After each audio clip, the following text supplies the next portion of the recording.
SuperTalk Mississippi media production. You're listening to Sports Talk Mississippi On Demand, presented by Pearl River Resort. Escape to Choctaw, Mississippi and enjoy world-class gaming, the Dancing Rabbit Golf Club, and Geyser Falls Water Park. Escape to Pearl River Resort. Sports Talk Mississippi is on the air. Sports Talk Mississippi is powered by C-Spire. Power your home or business with C-Spire Fiber. To learn more, visit supertalk.fm/C-Spire. C-Spire Fiber powers SuperTalk Mississippi.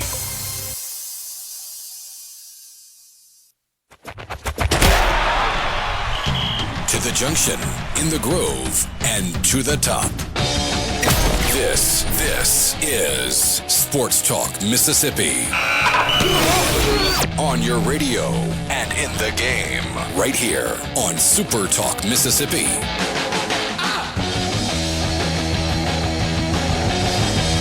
Welcome in, everybody, on this Wednesday. It's a Thunder and Lightning Wednesday. You got a big show coming up at 6:05, the most important show of the day.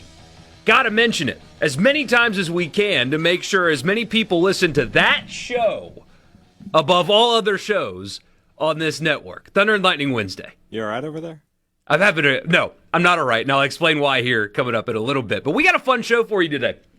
Mississippi State dominant in Hoover, and basically a dream scenario in their dominance in terms of pitching and all that stuff. We'll talk about that. We'll look at updated regional projections as of this morning. So a little change there. We'll get to that. There's some football things we've got to cover today.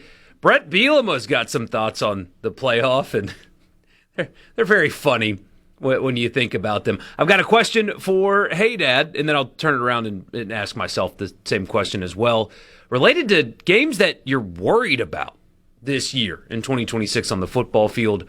All that and more with you on this Wednesday edition of Sports Talk Mississippi. So glad that you guys are here. What kind of Wednesday is it? It's a Thunder and Lightning Wednesday. You're damn right. I was reminded like an hour ago. Make sure you mentioned Thunder and Lightning tonight by somebody that works in the office. Did you not? You mentioned it last. I know, but the fact that the only time you've missed it was that one time. I can't walk around the office without, well, make sure you mention Thunder and Lightning. It's like, all right, I'm going to do it 100 times today. They know where the bread's buttered in this company. By God. $3 million a year. I mean, it is a wildly successful podcast. It also has an hour a week live on the air. So, I get it. All right. What else is wildly successful is the great times you're going to have at Pearl River Resort when you book your stay there at pearlriverresort.com. You can book tickets to some of their great shows. You can book reservations to their awesome restaurants. You can book a round of championship golf at Dancing Rabbit. You can book tickets for your family to have a great day at Geyser Falls. It's all right there for you at pearlriverresort.com. C-Spire text line is open to you, 601-879-4395. C-Spire, I am coming. It'll be soon. Just go ahead and get it ready. With C-Spire, it's easier than ever to get all the devices you want in one move with the Ultimate Connect bundle. Right now, new and current customers can get a free phone, watch, and tablet, plus 100 gigs of data for just $90. That includes the new iPhone 17 or Samsung Galaxy S26 for free, and a free smartwatch and tablet to go with it. So don't wait. There's more to see. Visit cspire.com or stop by your local C-Spire store today. C-Spire, inspired by you. So, not been a good day, and here's why. For you? You all right? Yeah. Here's why. I have avoided successfully until today the new Luke Bryan song. I have seen a couple TikToks of this.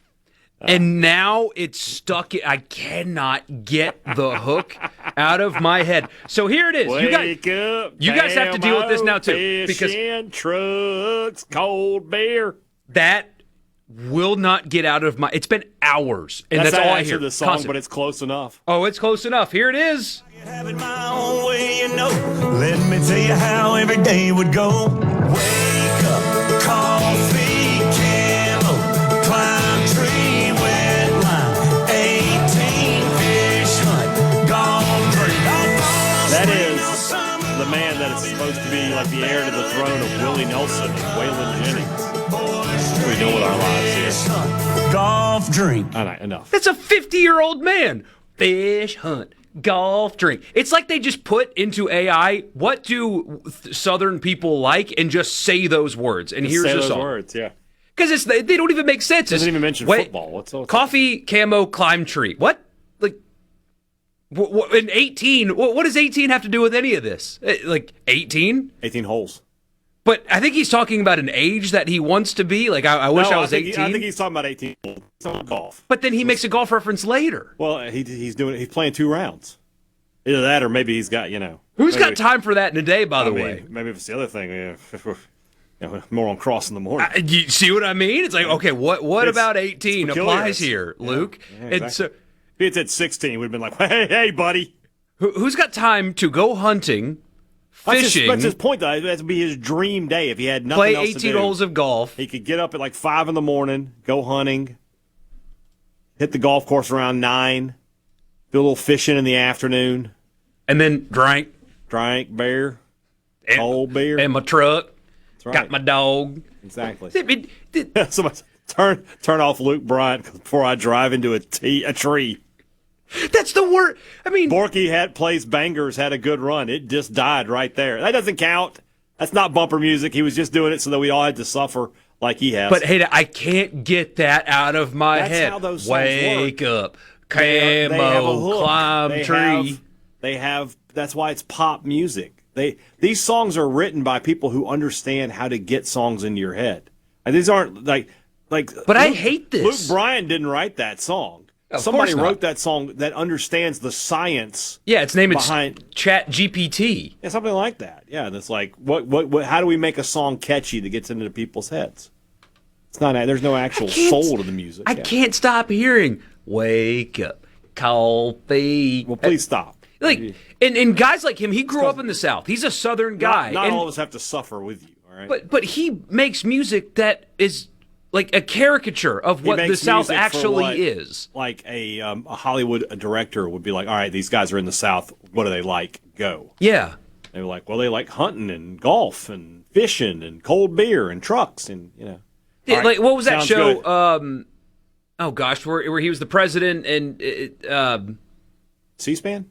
No. It was a very popular show on Netflix. He was a senator, and then House of Cards. House of Cards. Like, that's not a accent that people in South Carolina have used since 1776, man. Nobody talks like that. With Kevin Spacey there. Yeah, and that's what Luke Bryan has become. That's stuck in my head. Now it's stuck in your head, and you have to deal with it. I've already processed it. I've moved on. It's the worst thing I've ever heard. Speaking of moving on, Mississippi State does that in Hoover today. They ruled Missouri. I didn't know that was a thing that you could do. Who can't beat Missouri? They're Missouri. They're terrible. What's going on? I mean, they were the hottest team in the country going into this game, though. So they got doused right there. But yeah, Mississippi State they wake up, coffee, baseball, swing home runs, but they did that today. They were dominant. Stop. I'm not gonna allow any more of it. That's the last one. But they did that, though. They woke up and they kicked some rear end, is what they did today. Early start, obviously. The game went exactly according to plan. I mean, Brian O'Connor couldn't have drawn it up better. Said after the game he had Tomas Valinkas on a 80-pitch count. He threw 78 and 6 complete. Ben Davis comes in to get the final 3 outs. A run rule victory. You get out of there a little early. Ryder Woodson continues to hit the ball well. That's great news. Vitas Valencias with 2 home runs, including a 3-run bomb that made it a 10-run game. Hits up and down the order. And for a team that went through a little bit of a lull there in the middle of early in the game, they were striking out quite a bit from the Missouri pitcher. But once he lost it all the way. And then, as you talked about yesterday, not a lot left in that Missouri bullpen. So the Dogs move on. They'll play Georgia tomorrow at 3 o'clock, right as we're coming on the air. We will lose. Just have to have a watch party tomorrow. Yeah, well, I mean, you're welcome to come up here. We can figure something out. Yeah. We can watch the game. But, so State, Georgia tomorrow. I haven't seen yet who is going to pitch for Mississippi State. I got to think it's McPherson, right? Because you need McPherson to pitch this week. He needs to get some innings in.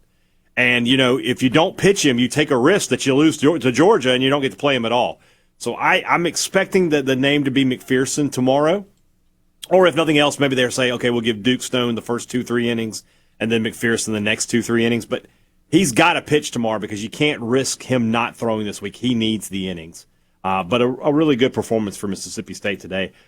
Equaled only by the Mississippi State baseball Twitter account, who got a troll job in on Ole Miss. But that's great. Fantastic work. It was really, really good. Yeah. My favorite reply in there was Mississippi State is now 5-0 against Ole Miss in baseball this year. Yeah.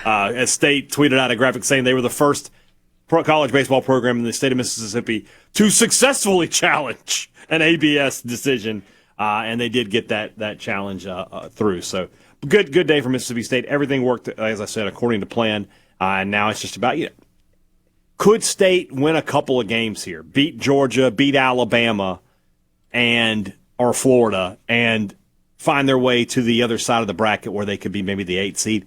I guess it's a possibility. I don't think it's going to happen right now. State's probably still somewhere between, if I maybe guess, somewhere between 11 and 14 is where State will end up. Somewhere in there. Is there a possibility that they win a few games here and make a little run and could do that? I don't know. Sports Talk Mississippi. We'll be back. Keep talking baseball when we come back from the Pearl River Resort studio. Stick with us.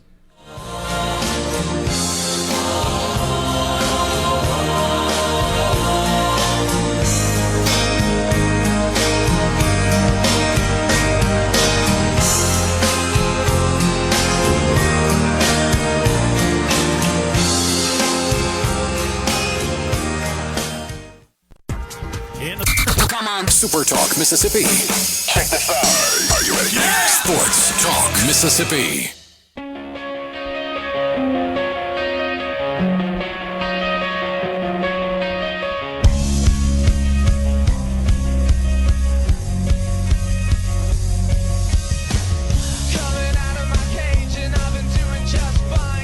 On the text line, somebody says, no idea how Ole Miss lost yesterday. 2 errors and a missed played ball by Missouri. 8 unearned runs for State. That's a bad baseball team. They are a bad baseball team. Ole Miss played poorly yesterday.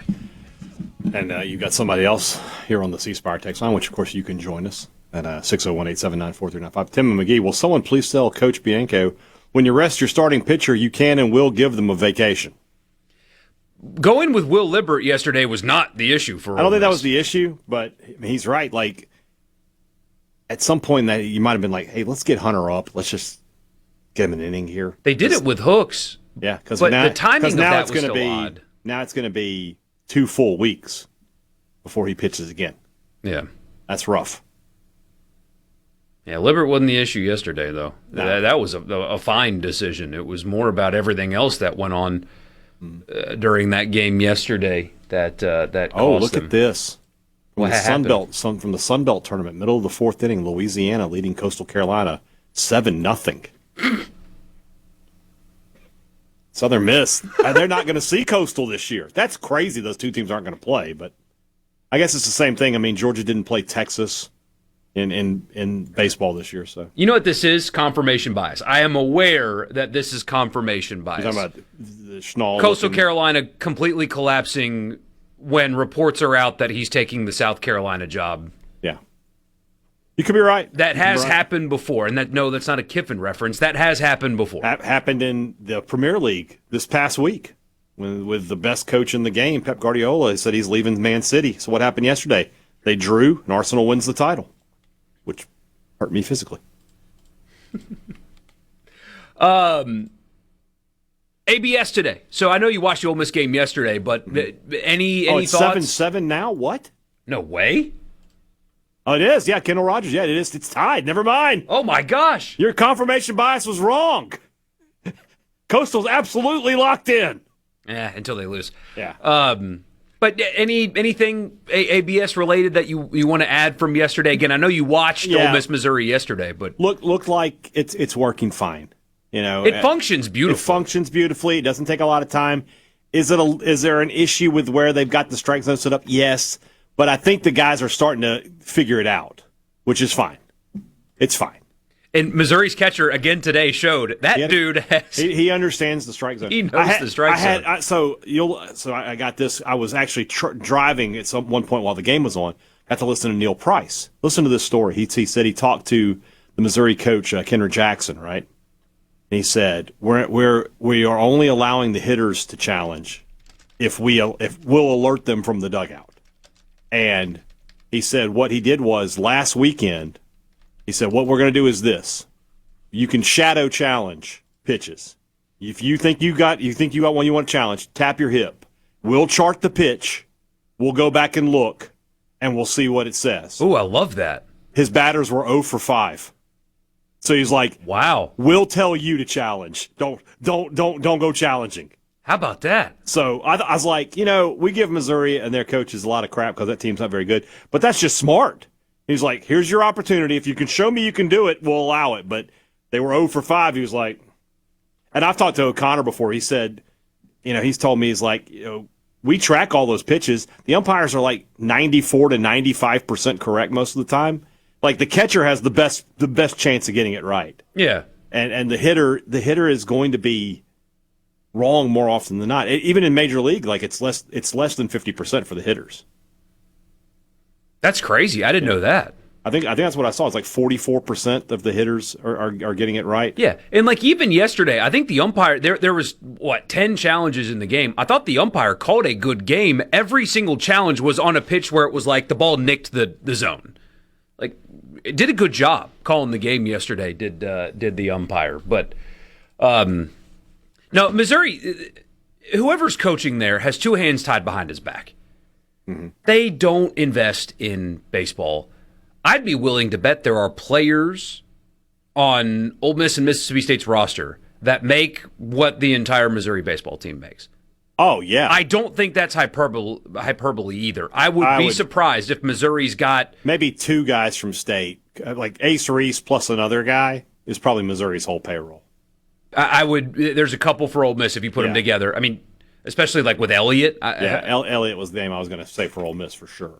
There's no way they got more than $500,000 on that entire roster at Missouri. Yeah. No way. So it's... What's a worse job? Having a Missouri-type job where you're in a mega conference, right? Like you're at the peak of the sport, but you are last in every tangible resource?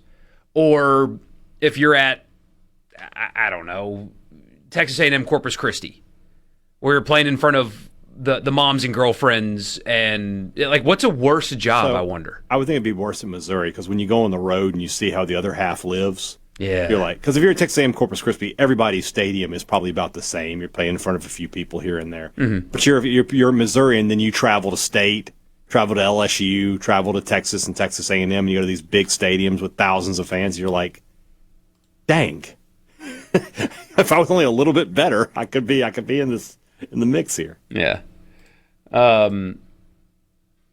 Cody says, from playing college ball myself, no idea the strike zone was going to be that high from ABS. Yes, considerably higher than Major League Baseball's. It is an inch off of the plate on either side, which that doesn't sound like a lot. It's a lot. That is 2 full inches of non-strikes. And then, so what is Major League Baseball's? Is it 52% of their height? And for this, it's 58% of their height? I think it's a 6% difference, which, again, doesn't sound like a lot, but in practice, you see it, and it's a lot. So, yeah, I'm with you. Somebody says, State was one and done in the SEC tournament the year they won it all. Having almost 2 weeks off helped their pitchers in 21. Well, A, they were 2 weeks, 2 and done, and B, they also got work for Bednar and McLeod and Sims and their guys pitched. Their guys pitched in those 2 games. They didn't just take the week off. They got an inning or 2 at least. And that doesn't mean Ole Miss is going to get hurt. What I don't like people doing though is comparisons to past teams. Like, hey Dad, there's a common refrain among some percentage of Ole Miss fans. Some percent. I don't know how big or small, but it has been said to me more than once. Oh, well, Bianco's teams are better on the road in regionals anyway. No, they're not. What are they, 1-7? I don't know why, like, that it's been memory hold the losses for some reason you don't remember, and you just remember how devastating the home regional losses are. Tennessee Tech, Murray State. They are significantly better in home regionals than they are in road regionals. Significantly better. Oh, but the 22 team, remember, they had to go to Coral Gables, and so it doesn't matter if they go on the road. Maybe not. but just by percentages, you would much rather play at home. That's why we talk about it so much. And so I don't know where that's coming from, but no, they're not better on the road. It's simply not. The one road regional that they won is the most memorable one because of what they did later. Right.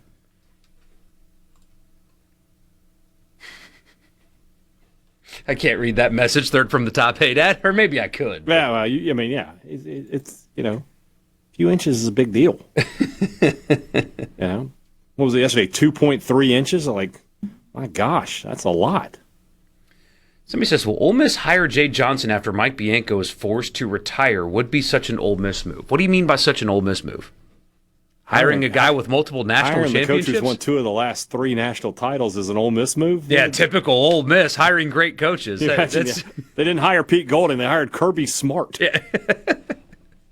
What are we talking about here? If that's typical Ole Miss, then Ole Miss is killing it, which, Keith Carter's doing a great job. Imagine if what would this show be like if Ole Miss, if Bianco retired and Ole Miss plucked Jay Johnson out of LSU? Matt Moscona's head might pop off. Might literally explode. Wouldn't know what to handle himself. Yeah, that would not exactly be what I would thought. Yeah. So I hear you. So we got more to talk about. We got regional projections to talk about. We got tomorrow's game to talk about, which feels just more significant. Rob and Emery's like, you talked about Ole Miss for 45 minutes yesterday, yet because they lost to Missouri. That's like losing to South Alabama in football. Like, it's more meaningful. Mississippi State run-ruled Missouri today. There's much less to take away from that because that's what they're supposed to do. But we'll keep talking about that. Again, we got a game tomorrow to talk about. We'll look at some regional projections, see what has changed, especially in terms of what could be on the line tomorrow for Mississippi State. Can they play their way into a national seed? We'll talk about all that when we come back here on this Wednesday. Don't forget to text us on the C Spire text line, 601-879-4395. And whenever we have guests, they do appear on the Farm Bureau guest line. Check out favorites.com and go with the home team, Mississippi Farm Bureau. He says you're welcome, by the way, to the, that made me laugh. Yeah, for sure. It was funny. You did a good job. We'll keep talking baseball when we return.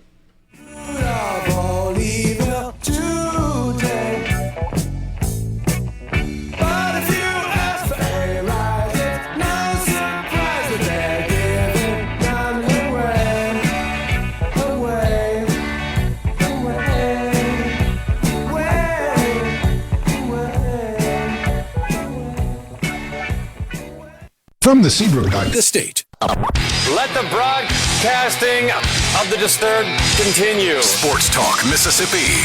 Super Talk Mississippi.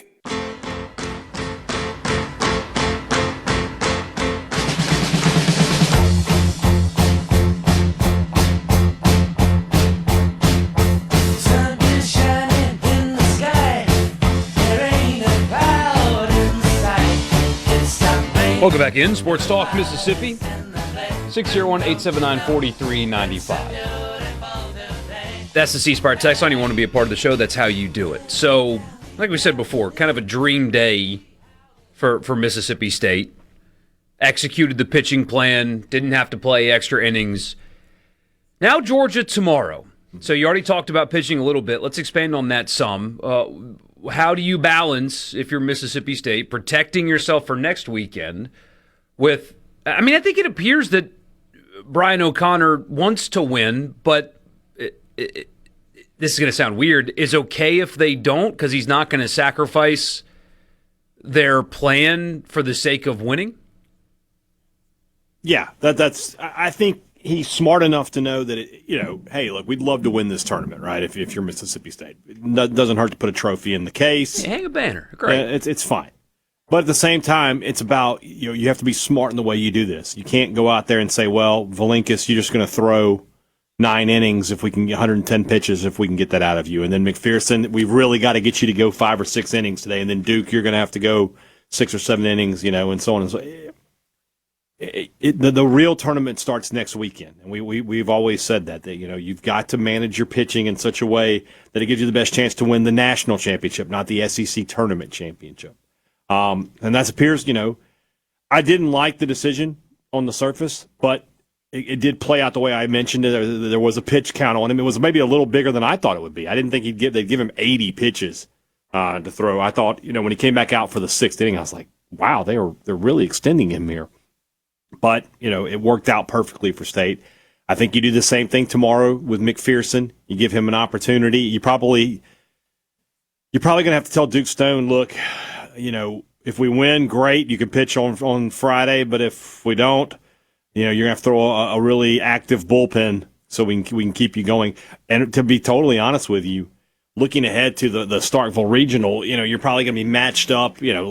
I have the Baseball America Regional. I assume we'll talk about it at some point here. But they just as a looking ahead, they have State playing Lamar out of the Southland Conference. That's the 4 seed. I would start Duke Stone in that game. I would not start Valinkas or McPherson there. I'm going to save Valinkas for the likely matchup with your 2 seed, and then you've got McPherson ready to close it out. So even if Stone doesn't get the pitch, he'll be the first one off I would think, be the first guy off the bench when the regional play begins. So he's asking, do you think O'Connor had a word with Valinkas about going for that foul ball? Yeah, that's a good question. I imagine in some ways, yes, but in the other ways, like, you're not ever going to tell your guys, hey, be less of a competitor. Yeah. Hey, don't compete today. Yeah, don't try as hard. You can't have that conversation. So you probably just give them the side eye and be like, hey, be careful out there. But at the same time, if knowing O'Connor and knowing what a competitor he is, he probably loved it. He's like, this guy wants to win. Let's go. Yeah, I mean, if you don't want them doing that, don't play them, I guess would be the answer. That's the easiest way, yeah. It's just not to play them. So can they play themselves into a national seat? So let's look at it from this perspective, right? And again, we're going to have to use this Baseball America. This is the most recent bracket they have, right? They have State as the 13th seed. They have them, the 12th seed is Nebraska. Not really a whole lot you can do with Nebraska, right? You don't have any control there. 11 is Southern Miss. Don't have any control there. 10 is Florida State. Florida is the 9, Texas A&M is the 8, and Alabama is the 7. So here's the situation is State plays Georgia. If they win that game, they will play the winner of the Florida-Alabama game. So if State wins tomorrow, if they're able to beat Georgia, you're talking about a team that won 16 regular season SEC games. They won the Governor's Cup, so that's another one. They would have 2 more wins. Now we're talking about 19 SEC wins. If you beat Alabama to get to 20, you have a leg to stand on to say, hey, we should be the 8th seed ahead of Alabama and Florida, who we advance further than in our own conference tournament. So it's not much of a case, I don't think. I don't see it happening, but if they could make it to Saturday, I guess, they might have an opportunity. Let's look at those regional projections from Baseball America right now. UCLA still the 1, Miami the 2 in that regional, opposite Oregon State, the 16, with West Virginia barely on the outside looking in as their 2. Mm-hmm. Georgia Tech, the number 2 overall, with Oklahoma, their 2 seed. Mm-hmm. Opposite Eugene, Oregon. That's where they are sending Ole Miss as the 2. Let me tell you with something. Virginia and Washington State. That's a tough regional. I mean, yeah. We were talking about, like, who can you start? You got to start your best pitcher against Virginia. There is no. I don't think they'd switch, though. I think it'd be Elliott. Well, Elliott or Rabe, whoever you want to say is your number 1 guy, that's who's got to go against Virginia. You can't take that one lightly. Yeah. This is interesting, though, that all of the latest projections have not put Ole Miss in Hattiesburg. Mm-hmm.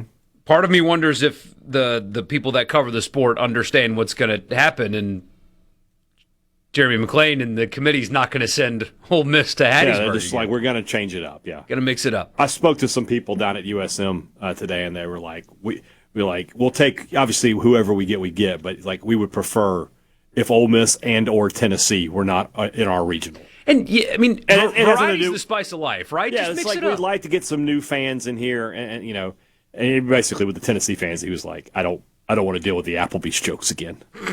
So If you can't find yourself a good meal and a good bar in Hattiesburg, that's a you That's problem. well, I mean, never mind that. If you're looking to go to Applebee's, that's a you problem.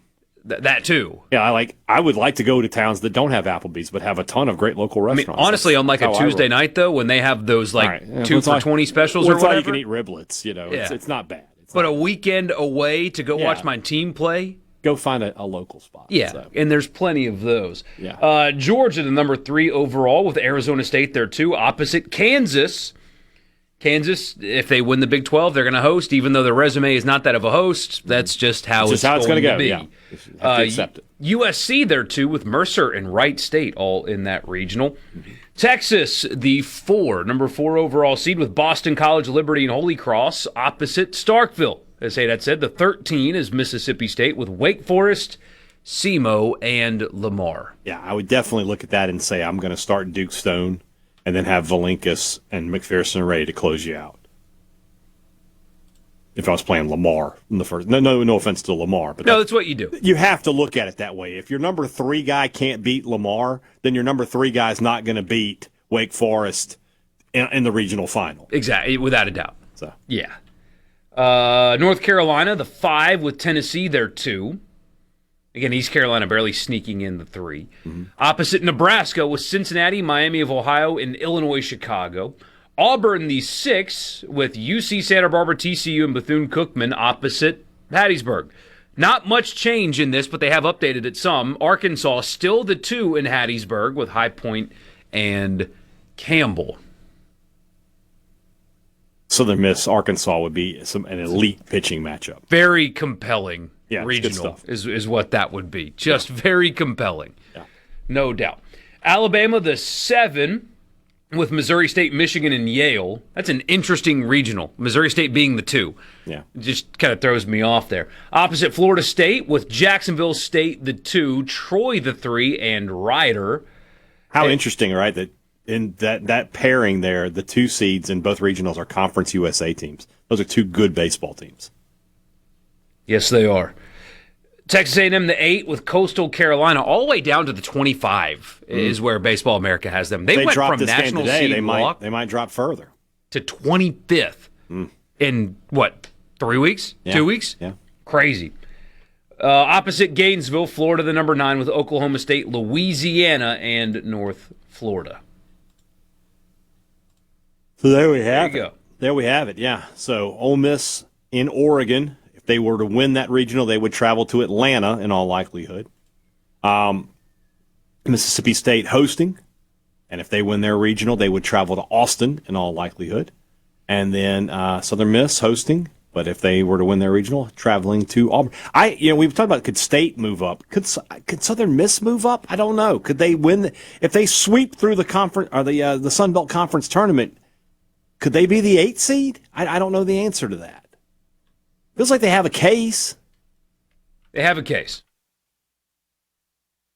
Yeah. State currently 12 in the RPI, Southern Miss 13, Ole Miss 15.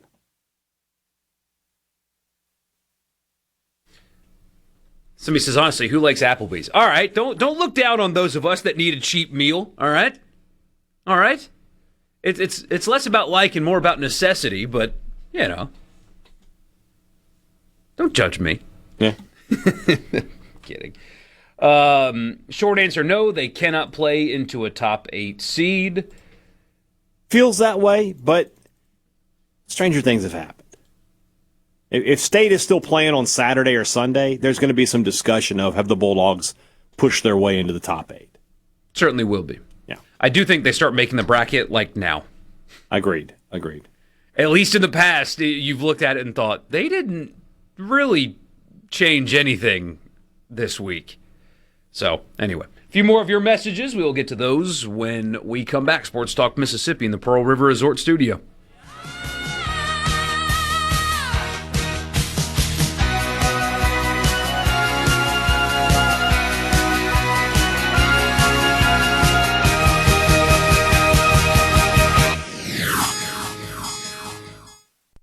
And the Venable. Sports Talk Mississippi. Here's more. Super Talk Mississippi.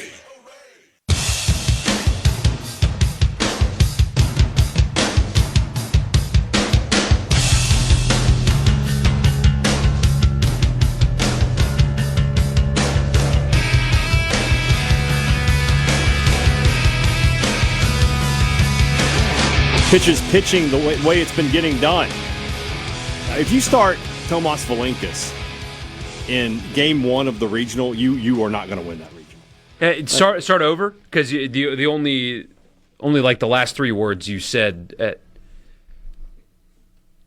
We should just, when the music starts, just turn it on. I might go. You know, hey, Dad, again, I'm doing the job of two people in here. I know, and I so love you. Sometimes, I love you. you know. I'm just saying. What I said was we had a lot of action here on the C Spire text line, 601-879-4395.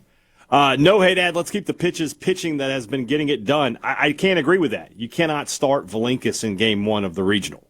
He has to be ready to go in game two against the top seeded team there, other than you.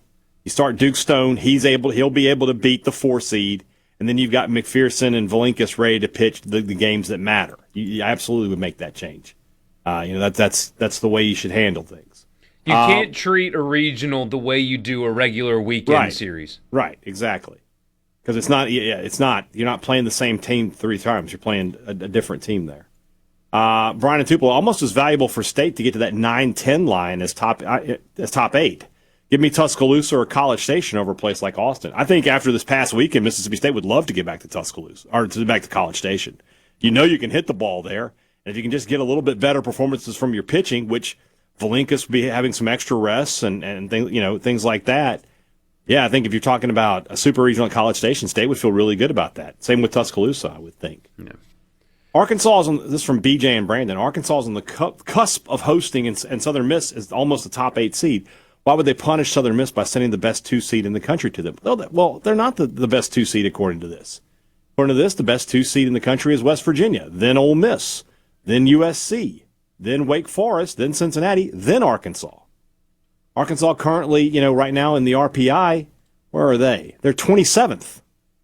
Yeah, they've been playing pretty good baseball recently, but they're not the second best 2 seed available. No question about that. Bob in Gulfport says USM is already regular season conference champs. They're most likely out of the national seeding regardless. Therefore, I'd be happy for them to pitch bullpen and go as far as they can in the tournament, come home and rest up to get ready for the regional.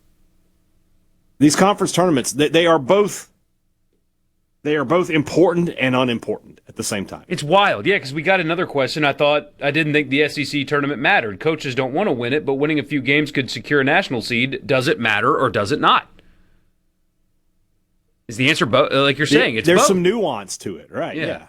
Like, for Mississippi State overall, it doesn't matter, right? If they had somehow lost today to Missouri, they're probably still going to host.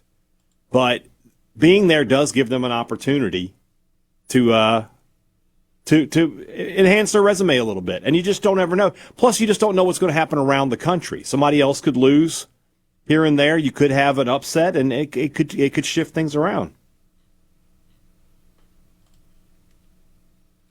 Yeah, that's everything's got to be so black and white these days. There's no room for nuance in anything, especially like political commentary and stuff. But in anything, sports too, there's no. And there's a feeling as opposed to knowing for sure how the committee operates because they do it behind closed doors and then they don't really tell you about it. That's the frustrating part with selection committees. That's the biggest problem with them, and that's why when we have these conversations, I mean, we think we have a pretty good idea based on past precedent how they handle these things. But we don't know for sure because they don't let you hear it. You're not in the room. They don't put it on video. And then when they're asked to explain their answers, they don't explain their answers. It's felt like in the past, conference tournaments have not mattered to them for selection at all. And then you look at Florida, they won 4 games in Hoover and they host, even though they're 500 in the league.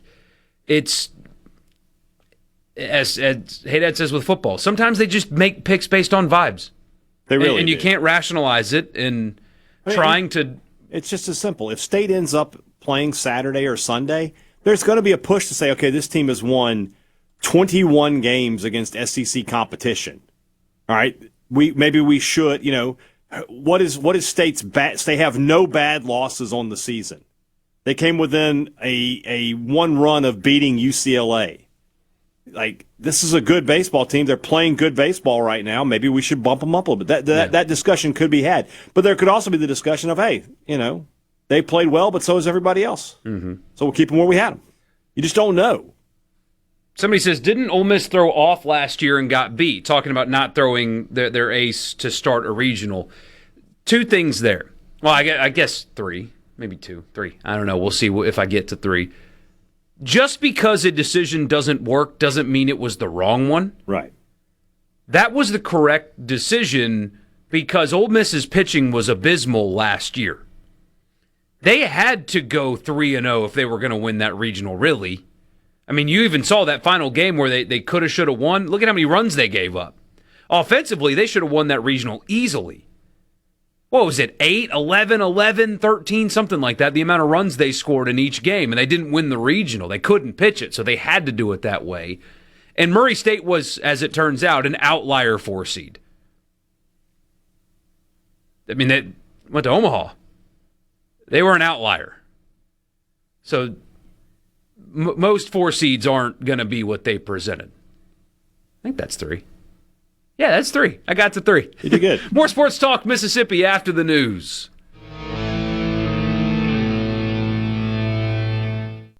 Here comes more Sports Talk Mississippi You ready, guys? on Super Talk Mississippi.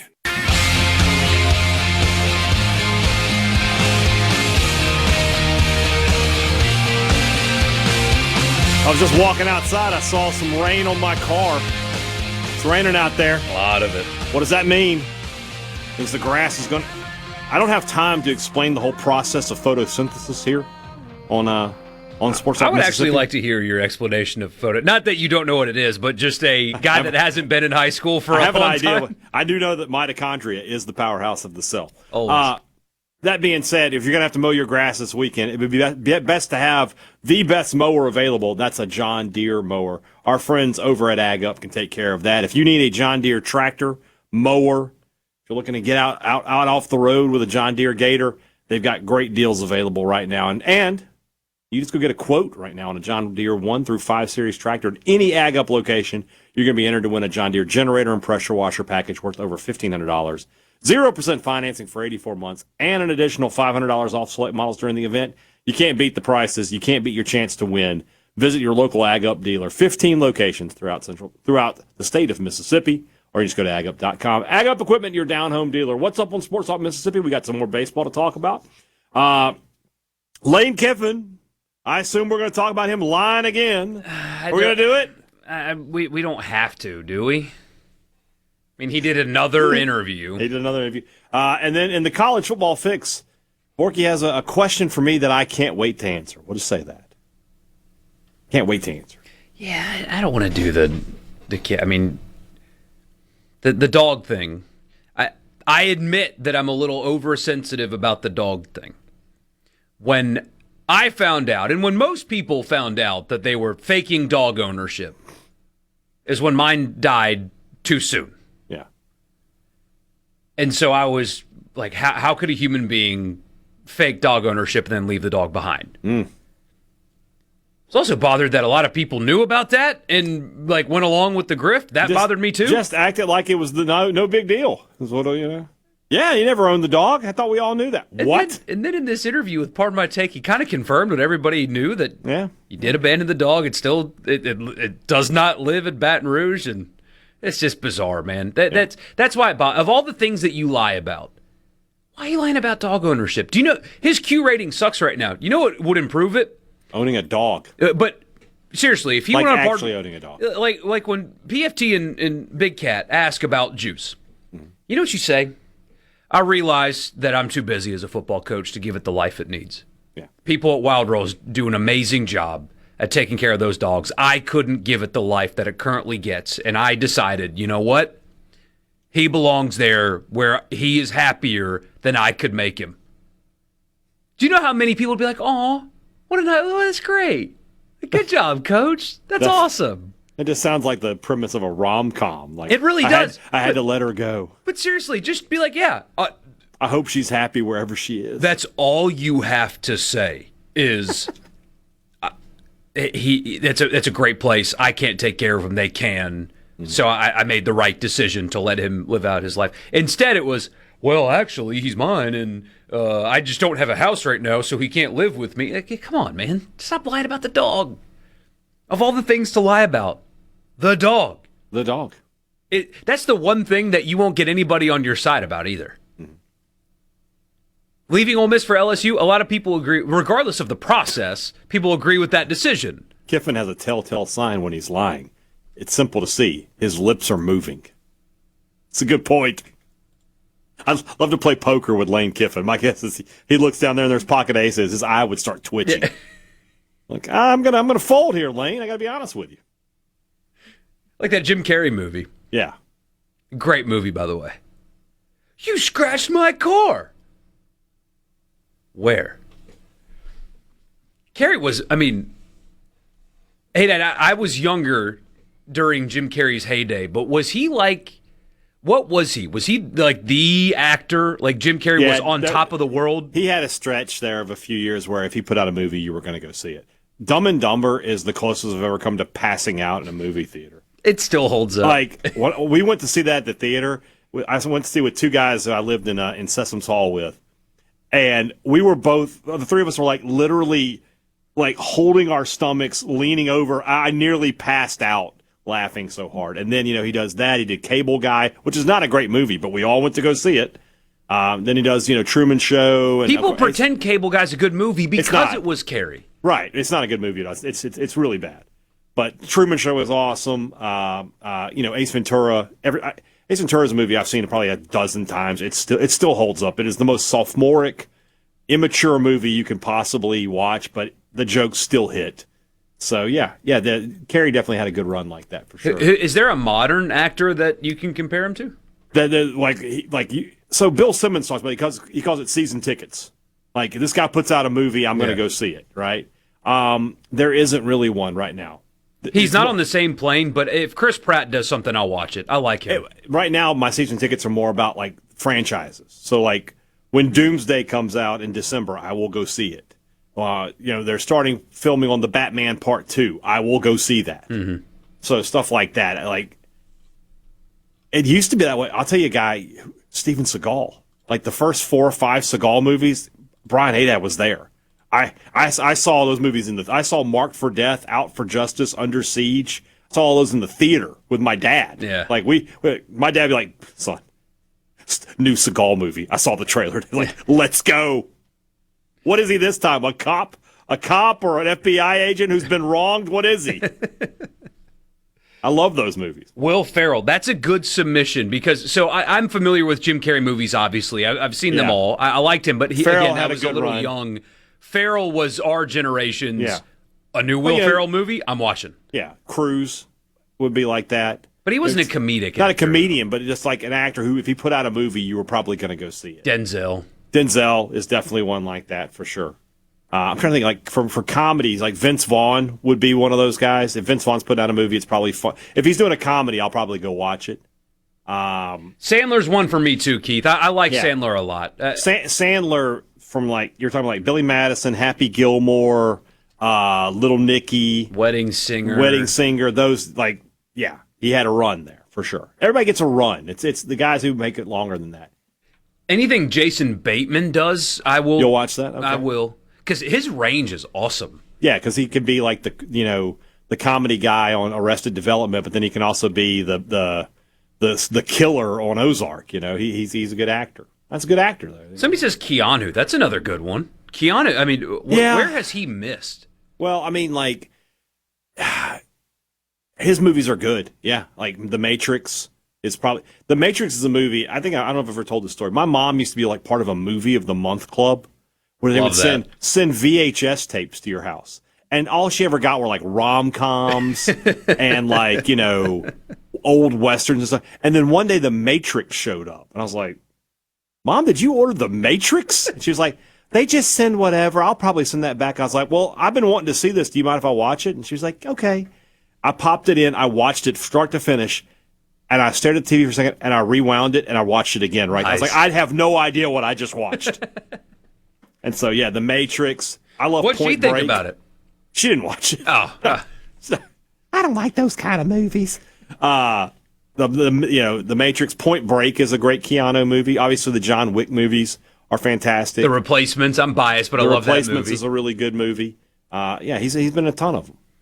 Somebody says any DiCaprio movie or Christopher Nolan. DiCaprio's got some awesome movies. Yeah, I mean, he doesn't do bad movies. He really Christopher doesn't. Nolan, honestly, like I've watched Inception. I didn't watch Interstellar, and I haven't watched Tenet. I've heard Tenet is really hard to understand what's going on.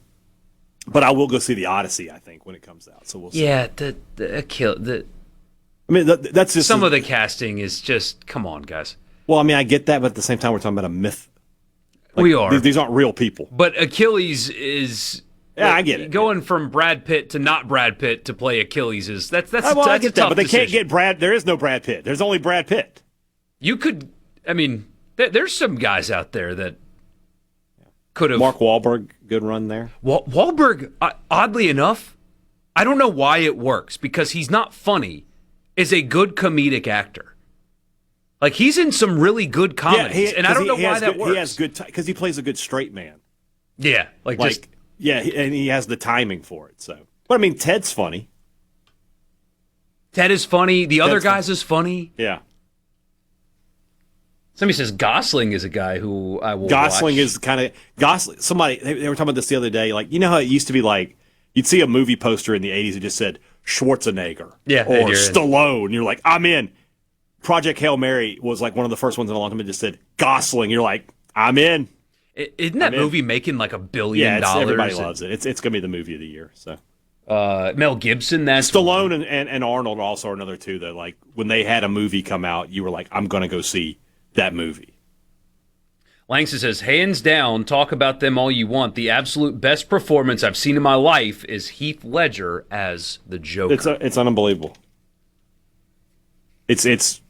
Do I have time to tell this story? We can come back to it. Okay, I'll tell it when I come back. When I went to go see The Dark Knight, something funny happened at the theater, and I always laugh about it. But like Heath Ledger's performance in that movie added to my enjoyment of the movie. I'll just say that. I'll tell the story when we come back of the time I went to go see The Dark Knight. Man, the text line absolutely. All we got to do is go right off the now. rails, and they'll come with us. You guys will come with us. We'll talk a little bit about this, and then we'll get back to some sports. Sports Talk Mississippi with you here on a, what kind of Wednesday? Thunder and Lightning Wednesday. Back in a minute. Sports Talk Mississippi is brought to you by Covington County Hospital in Collins, where your health matters.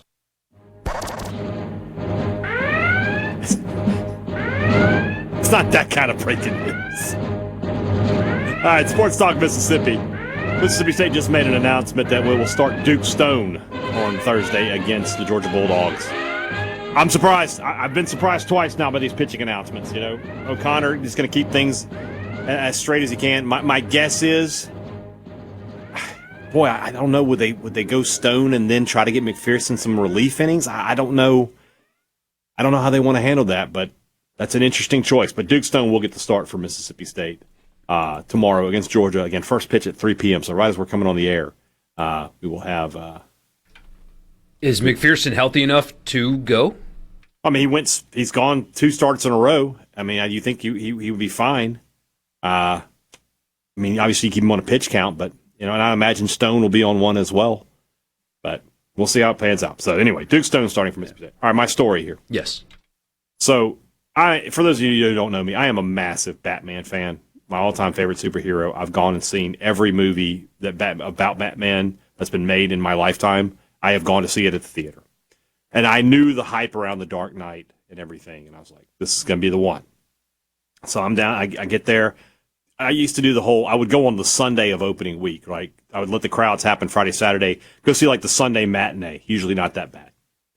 So I got my seat, and I'm sitting there, and here comes this family. And now I'm sitting next to like an 8-year-old girl. And I'm just like, are you kidding me? Like, if this kid, and she's chatting the whole time, and I'm just like, this is going to be bad. And in the first scene where the Joker puts the grenade in the dude's mouth and like walks away, I looked at her eyes got like this, like saucers, and she was like, and then he drives off and it's a smoke grenade. She didn't say a word the whole time. Didn't speak. Just was like looking at the screen like this the whole time. I was like, thank you, Heath Ledger. Your performance made my afternoon more pleasurable. That's so funny. Yeah. Yeah, so what would be the Mount Rushmore of greatest individual cinematic performances? Oh, what? Oh, we're doing a first off. Richard Cross would be really mad at us if we're doing a Mount Rushmore. that was my stance. He wanted to do Mount Rushmore. Okay. I was like, no. Of cinematic performances, Ian McKellen as Gandalf, I think, is up there. I mean, he's really good. It was he was spectacular. I'm like he was put born for that. Pacino as Michael Corleone on there. Gosh.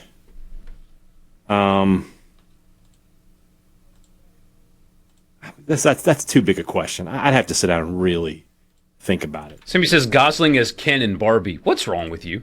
I don't know. Robert Duvall, Lonesome Dove. Yeah.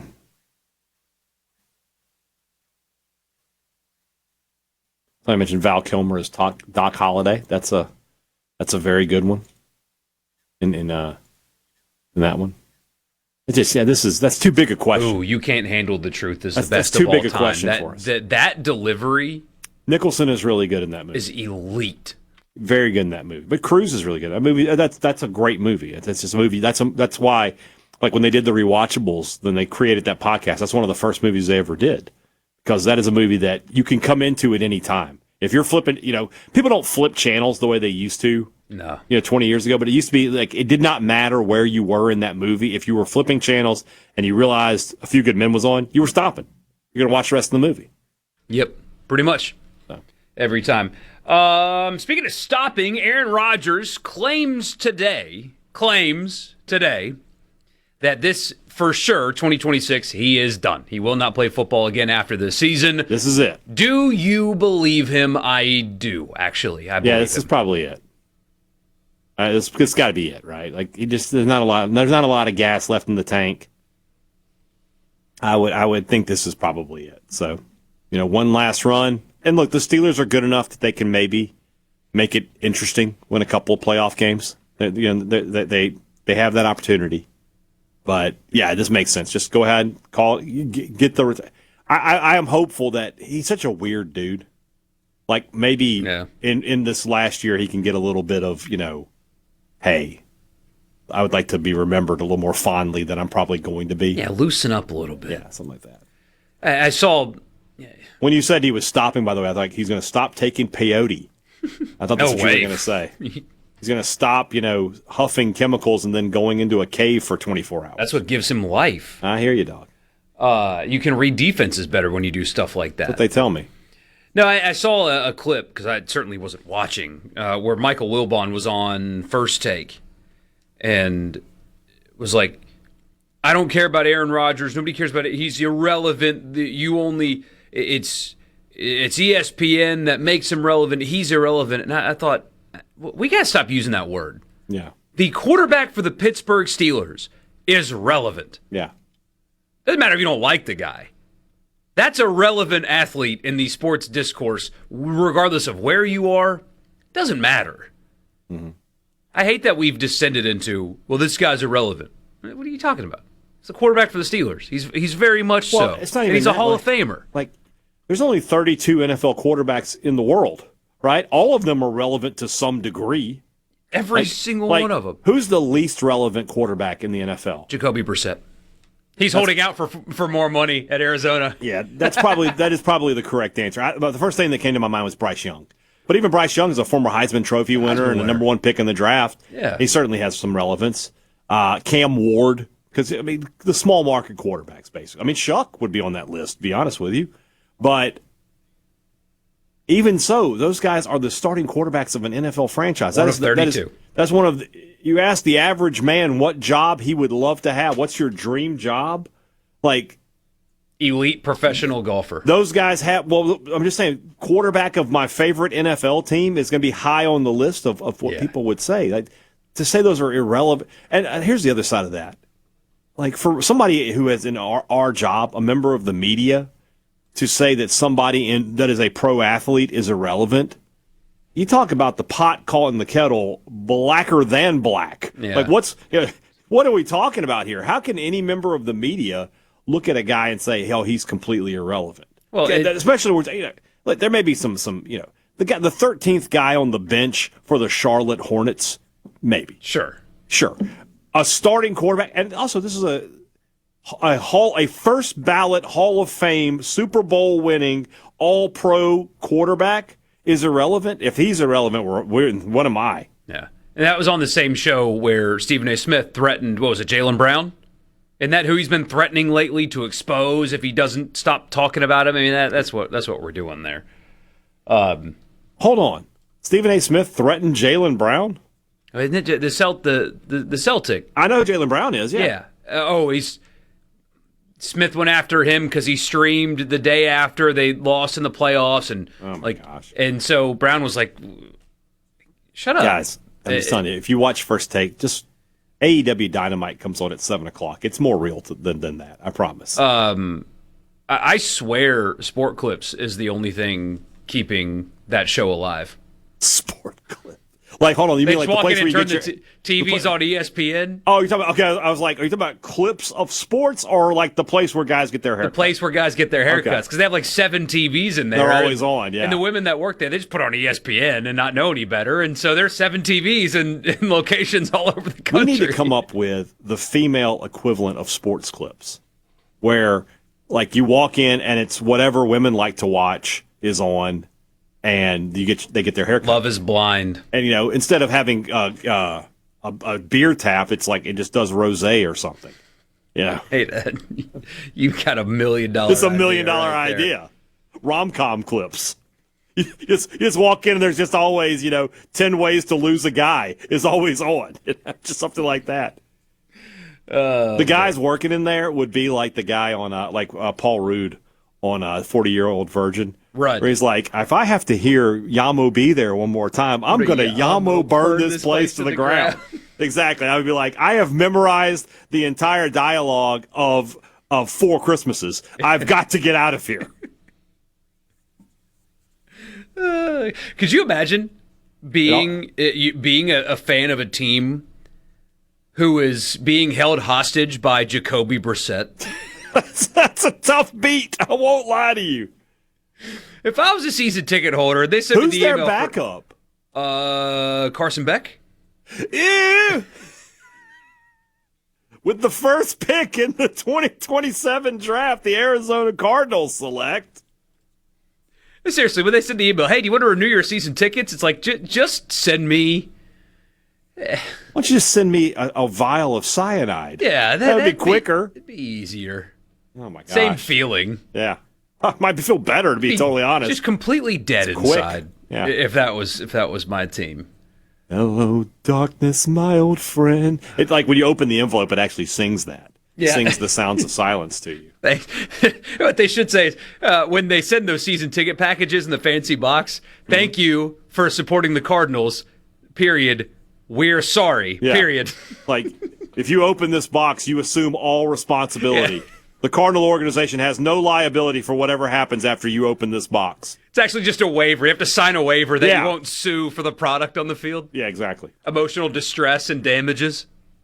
These are all great. These are all good points about what it must be like to be a fan of the Arizona Cardinals. I feel bad for them. I know. Tyler Shuck. We don't have to worry about that. Who dat and all that. We're in good spots. Yeah, feels like it. Kellen Moore, by the way, on Pardon My Take. I'm going to listen to that. I'm excited to hear. Oh, is he going to be on PMT? Apparently so. So, I wonder if he'll lie about owning a dog. No, I feel like Kellen Moore would just own a dog, like most people. Like normal people. We'll be back. From the Seabrook. More Sports Talk Mississippi now.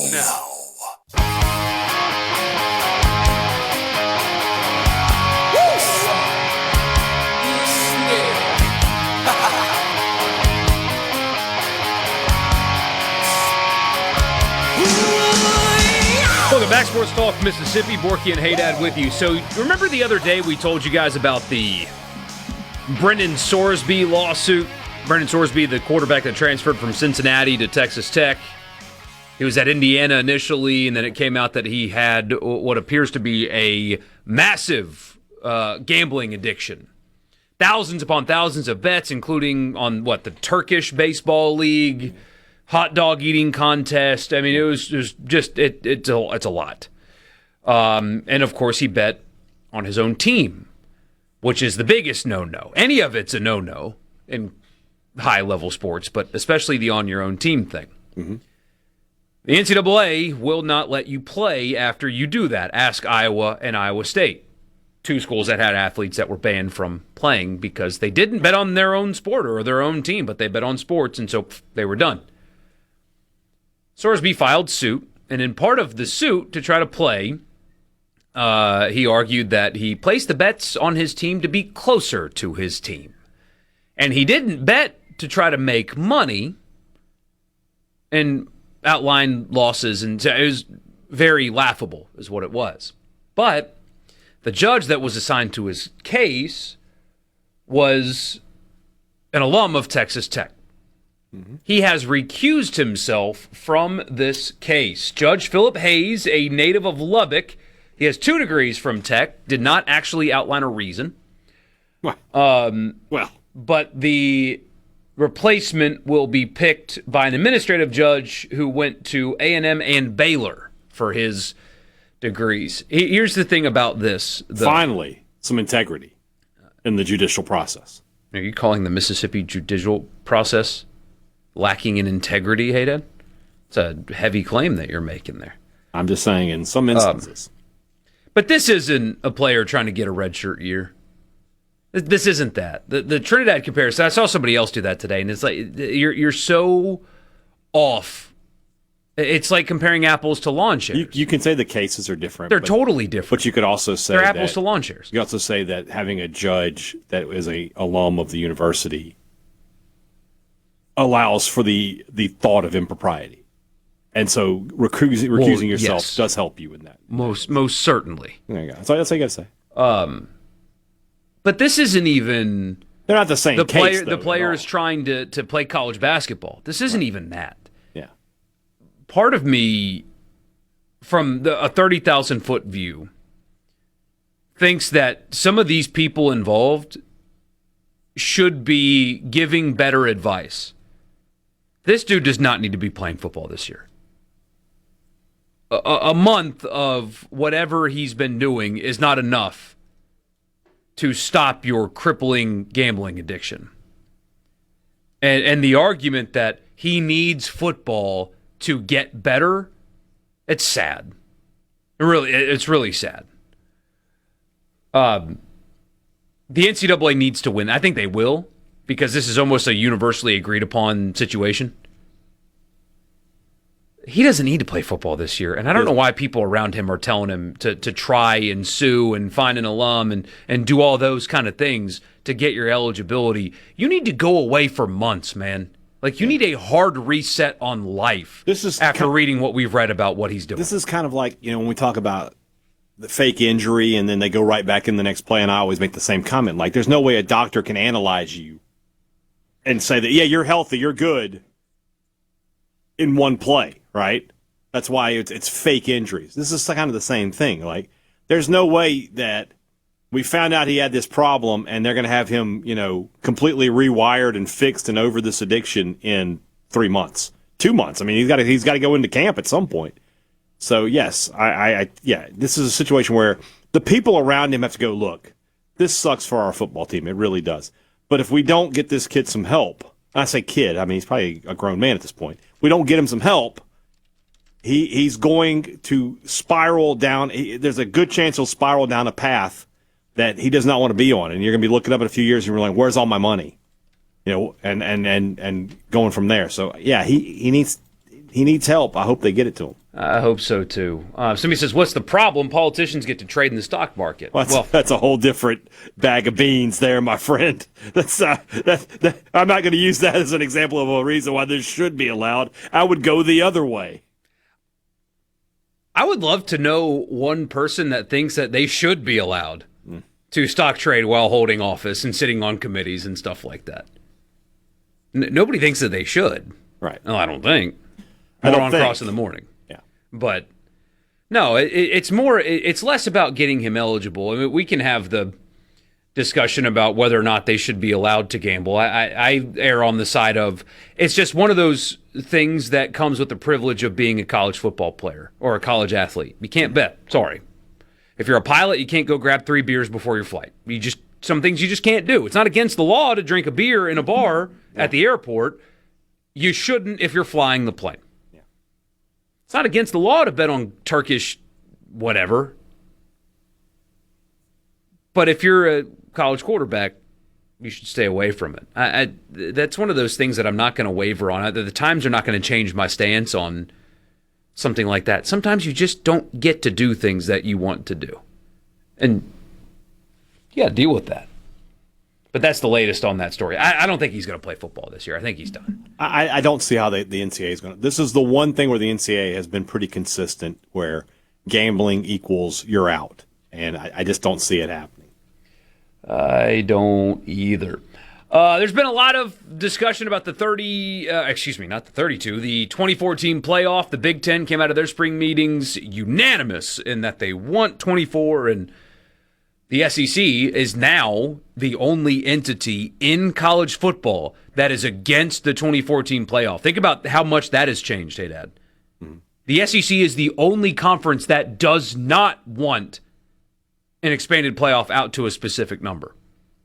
And they're going to have meetings coming up here soon. What is it, next week, right?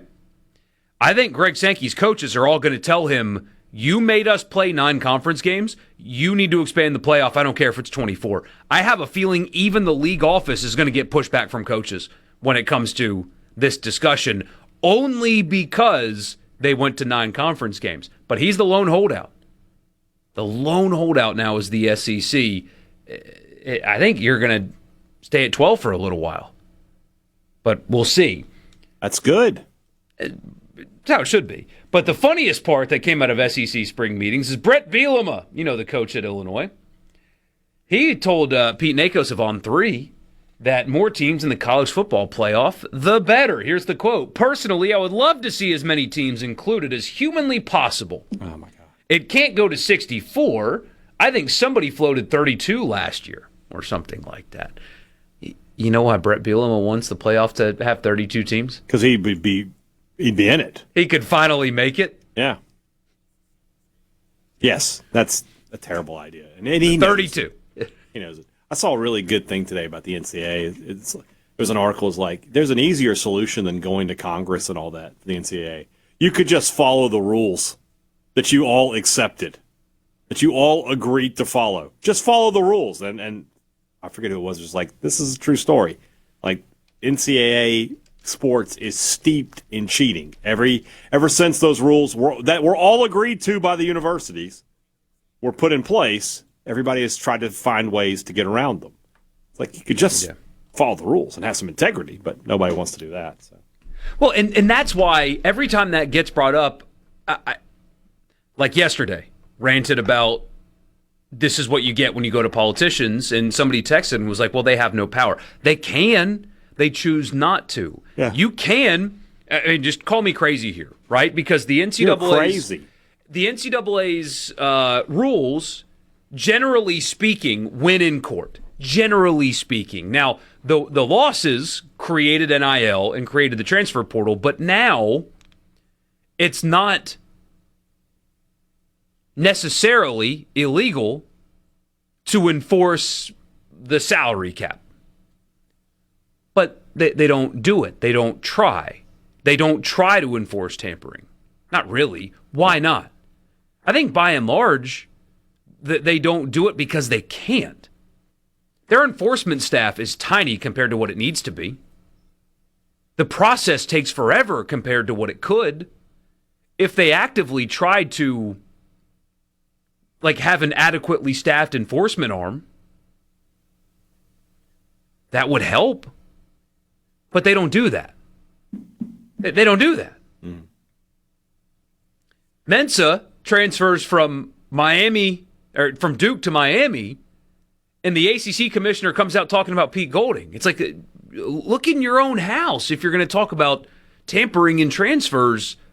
It happened to you very publicly, but he has no desire to actually police himself. None of them have any desire to actually police themselves. They don't. When has college ever followed rules? Never. That's the point. Never. Never, not once. 601-879-4395. John says, so the guy isn't getting a second chance due to gambling? he can get that second chance in the UFL. It was my response. He's not banned from football forever, but he should not be allowed to play college football this year for a multitude of reasons. Yeah, his career's not over, but it needs to be put on hold temporarily. We'll be back in just a bit.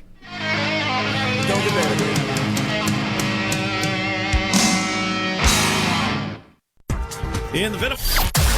It's time to get real. Real sports talk for Mississippi. It's time for you to get real with it. Sports Talk Mississippi continues on Super Talk Mississippi. All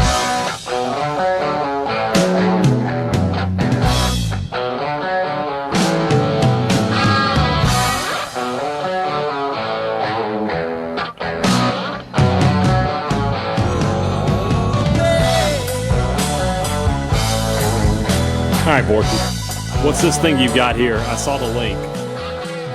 Borky, that you put in the rundown. What is this you need me to explain? Oh, yeah. Okay. There's scandal happening in your neck of the woods in English soccer Premier League championship. Yes. I don't know the differences. Southampton has been expelled from the championship playoffs with Middlesbrough reinstated. So Middlesbrough got to take Southampton's spot after being expelled. Right. What happened? All right, so in the championship, the way the promotion system works is top two get promoted, and then you have a playoff 3 through 7. Okay, 3 plays 7. 3 through 6. 3 plays 6. 4 plays 5. Winners of those two games go to Wembley. Winner of that game gets to go to the Premier League. Right? Southampton won their championship playoff tie. They were going to go to Wembley and play to go to the Premier League. They got spygated. Including people had pictures of people filming their practices. Like Middlesbrough had a picture of a guy with a camera phone in the trees filming practice, and they had all these. They had about 3 or 4 violations of spying. This is a $200 million punishment. If Southampton wins that and goes to the Premier League, it's a $200 million deal. Like, this is this is an unbelievable fine.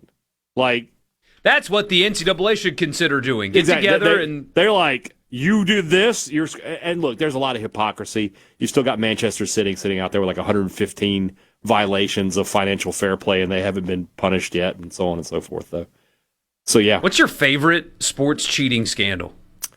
Your favorite one? It's got to be SMU. That's your favorite one? Yeah, I mean, I love Pony Excess. That's one of my favorite 30 for 30s. When the coach gets told you've got a payroll to meet, that's good stuff there. You got Eric Dickerson talking about I took a pay cut when I left SMU to go to the NFL, things like that. It's so funny too, especially now because all of that would be legal. Like. Yep. In 1982, if NIL had been a thing, SMU would have just been like at the forefront of it. They would have been what Ole Miss kind of has been in the NIL era. Their boosters have just been like, we're tired of losing. What do we got to do? And it's not a cheating scandal, but the frozen envelope is my favorite thing that would be related to cheating. That's a very good one. That one is very good. I just love the idea believe it. of that. I 100% believe it. I believe it too. So. But yeah, so it's just Spygate. So, how much do you think the cheating helped the Patriots? Truly, it didn't help. I mean, they were already the best team, so it didn't help much. It's just dumb. It's just dumb hubris of we're the Patriots. I don't know how to tell Patriots fans this, but like your organization is kind of rotten from within. Like think of all the stuff that's happened with the Patriots. They've won a lot of games, right? You have Spygate, you have Deflategate, and then you got the owner going to these Asian massage parlors, and now you got your head coach who grew up in this organization and is like a Mr. Patriot involved with this scandal. Like it just never ends there in Patriot land. I forgot about Aaron Hernandez. Yeah, it's like the culture of the Patriots is not a good one, but they win in spite of it. So yeah, of course it helps when you have the greatest quarterback of all time playing for you. He kind of lifts everybody up around them, though. So this Sunday, by the way, is the last day of the season for the Premier League final. Oh, wow. One of the cool things they do is on the last day of the season, all of the games kick off at the same time. So if there's any drama, it's all happening in real time. So there is no drama at the top of the table. Arsenal won the title yesterday. But at the bottom, there is drama because Spurs could still go down. If Spurs lose, and They got West Wemby, Ham, though. They'll be fine. No, this is a different Spurs. If Tottenham Hotspur lose and West Ham wins, Tottenham will be relegated to the championship, which will be unbelievable. Unbelievable if it happens. Skip says, wait, what? Frozen envelope, what? 1985 NBA draft lottery. Back then, I believe this happened. They pulled envelopes. David Stern would have a box with envelopes in them, and at random would pick one out, and that'd be the winner of the lottery. Mm-hmm. Well, the Knicks stunk out loud back in 1985. They've been struggling, I guess, for a while, right? And that was the NBA's franchise. That was the league. Patrick Ewing was the consensus number one overall pick. And the conspiracy is, Skip, that David Stern had the envelope with the Knicks inside frozen. And so when he reached in, he could feel the cold. And he's like, the Knicks have the first pick because he wanted to give the biggest franchise the number one pick and this potential Hall of Fame player. It's a really good conspiracy. I absolutely believe it. I believe it, too. What about, and Jordan was suspended for 2 years for gambling. I 100% believe that Michael Jordan did not quit basketball just to pursue his powers. Baseball. Yeah. I don't buy it. Yeah, I agree. We will get to the college football fix. A question that Borky wants to ask me. Worried about? We'll talk about that when we come back. Your number one for sports talk. Anyone? Come on, don't be shy. Sports Talk, Mississippi. Bingo, man, bingo. Super Talk, Mississippi.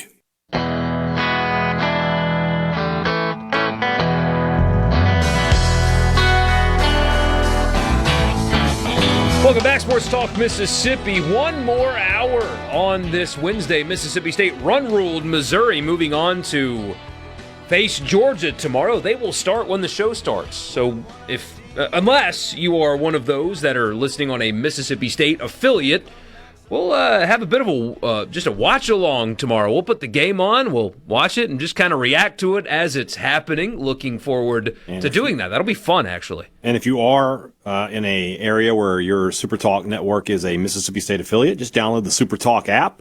And believe it or not, 100.9, the studio that I'm in right now, the Golden Triangle, does not air Mississippi State baseball. You can just listen along to Sports Talk Mississippi right there. But right now, real quick though, I want you to get this out there because you told me during the break, mind blowing. History was made. Yeah, I didn't Hoover realize today. this. Mississippi State baseball just tweeted this that Vitas Valencius is the first player to hit multiple home runs in the same inning in SEC tournament history. He had 2 today in the sixth inning, including the three-run bomb that made it a 12-2 game, put it in the run rule range for the Bulldogs. I did not know. Think about all the decades of history and all the great power hitters we've had come through the SEC, but Vitas Valencius, the first to do 2 home runs in an inning. Very cool. Right now, though, it's the college football fix. The college football fix is driven by your Mississippi Ford dealers. Built Ford Tough. That's the best-selling truck in America, the Ford F-150. If you're looking for a new truck, there's only one place to look. Visit your Mississippi Ford dealers today. Thank you for your attention to this matter. On a football schedule, there's a lot of games. There's non-conference games that you sleepwalk through or you find other plans that weekend. There's non-conference games, maybe at a neutral site that you go to or that are especially interesting. There's rivalry games. There's trap games. There's games in which you look at, you think, oh, I don't want to play them, and everything in between. But when you look at Mississippi State and Ole Miss's schedule this year, what game is the one that you are most worried about? Worried being the operative term. What game is that? So I think it's an easy answer for Ole Miss, and I think for State, it's pick. There's any one of them but two could be your answer, right? For State, honestly, this may sound a little weird, and maybe people want to go, oh, rent free. I mean, dropping 5 Egg Bowls in 6 years would be that's a tough beat right there. You know, I don't Levy think being 0-3 in that game would not help save the job if it's close. Yeah, and you know, if you're 7-5 and you beat Ole Miss, that's a great season.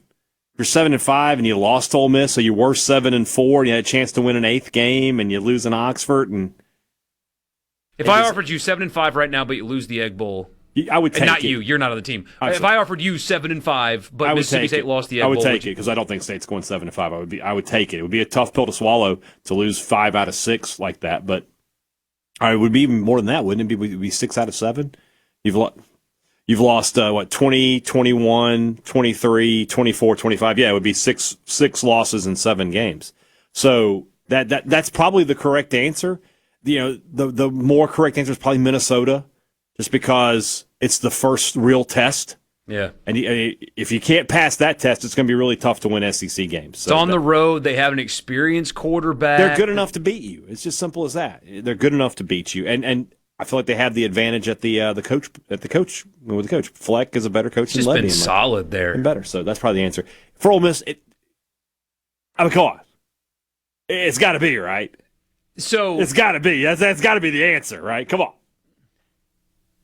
It depends on what your definition of worried is. Okay. Because just from a pure football perspective, I think Florida is the game that they will be favored in, that I think they have the best chance, maybe not the best chance at losing, but one that I hate that spot on the schedule for Ole Miss because it's a road game in Gainesville, a place that has not been particularly kind to you in the past, will be a good and tough Florida team, and that does come the week after you have the big emotional, everybody's pointing to game. If you beat LSU, you will be somewhere ranked around number 5, and then you're going to Gainesville 6 days later. That game, quote unquote, worries me because of the spot on the schedule and what that creates from just a purely like what the season can be or can't be perspective. But yeah, I mean, look, if you lose to LSU, the merciless reaction to that is going to be unlike anything you've seen after a loss before. If you guys think that your state buddies down the road after an Egg Bowl loss have given you a hard time, just wait until you deal with what you'd have to deal with if LSU beats you in Oxford this year. It will be unlike anything you've ever dealt with before as a fan. Yeah, because it'll come directly from their head coach. I've talked about it before. I worry that if Ole Miss loses that game's going to beat them more than once. Like I said, they're going to Florida the next week. What are they going to be like emotionally if they drop that game in Oxford? I would feel really bad about their chances to win that game. I hate that spot on the schedule for that game. You really wish you were playing Charlotte in that game, or somebody you can just get your mojo back a little bit on. But yeah, because they have a bye week after that, and then go to Vanderbilt. But that's just when you talk about trap games, because we'll do that later. There's your trap game. Boom, circle it right there. It's Florida. Florida's your trap game because of where it is and what is going on the week before. But you tell us on the C Spire text line 601-879-4395, what game worries you the most this season? Is the same thing true on the other side of that if you're LSU? Oh, you're terrified of that game. Yeah, because if you lose that game, you play A&M the next week. Well, the other side of that, not only that, but we're talking about emotion. I feel like Kiffin will snap. He won't be. I could see him having a meltdown if he loses that game, like a little kid not getting his toy. Yeah. I mean, you've seen it to a lesser degree in other games that elicited emotion when he played Nick Saban. Didn't handle those games well. The Kentucky game last year, didn't handle that well. Not last year, 2 years ago. Right. The Kentucky game. He is the best coach in America when there's no pressure.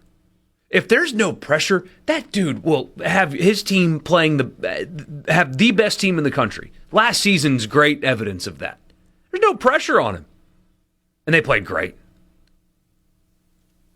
There's going to be a worlds of weight. Can he emotionally handle that? Again, we've seen in the past, emotional games have not gone well. I wonder about that, yeah. Somebody says that Florida worries me because either coming down from an emotional win or after losing an emotional loss. Playing at the Swamp to an improved Florida team is not going to be easy. Somebody says, by the way, if State loses the Egg Bowl again, they should just go after Mullen. They should.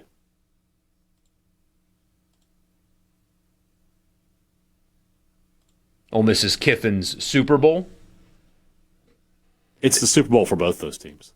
Both those teams, their season kind of is pinned on it. And like Pete Golding is saying all of the right things about, and I expect Ole Miss is going to be heavily focused on Louisville, and they'll be prepared for that game and all that stuff. You get the Charlotte buffer, which helps a ton. You can go all in on Louisville and then not have to, you know what I mean? You get a buffer in between the two. There's a lot of pressure on Pete Golding to win that game, too. Think about what our text line is going to look like on Monday if Ole Miss loses that game. Wrong choice. He wasn't prepared for it. Fire Golding. Why'd Keith Carter give him that contract? Yeah, he's a bum. Like that's what it'll be. It's going to be bad. So he's saying all the right things that one game doesn't matter, not focused on that, but he knows what the score is there. He needs to beat LSU this year above all other games. That's the game he can't lose. No, there's just no question about it. Like, and I've said it before when State lost to Florida, Moorhead's first year, like it's a little different because Ole Miss will play LSU again. But at that moment, State fans knew, hey, State doesn't play Florida for another 7 years at that time. Like, we may never see Mullen again, to never get another shot at him, and they didn't. And like, I think Moorhead lost a lot of the fan base that night by being unable to win that game. Mississippi State needed to win that game so that they could say, that they beat Mullen when he came back to Starkville, and they didn't get that. And if that happens here, and look. Kiffin will be back in Oxford in 2028. That's going to happen, but it won't be the same. It won't be the same. Too much time will have passed. It's not the same. You have to win this game. And it would have already happened, too. So, I've already done this. Mm-hmm. It's like when you see, there'll still be hatred, but you go see Top Gun Maverick for the first time, you love it. Mm-hmm. And then you see it for the second time, and you like it a lot. Mm-hmm. It's just not, you don't get the same feeling walking out of the theater. Huh. I bet the SEC wishes this game was happening in Baton Rouge. I bet they do. That's too bad, Greg. Sports Talk Mississippi, that's your college football fix, driven by Ford.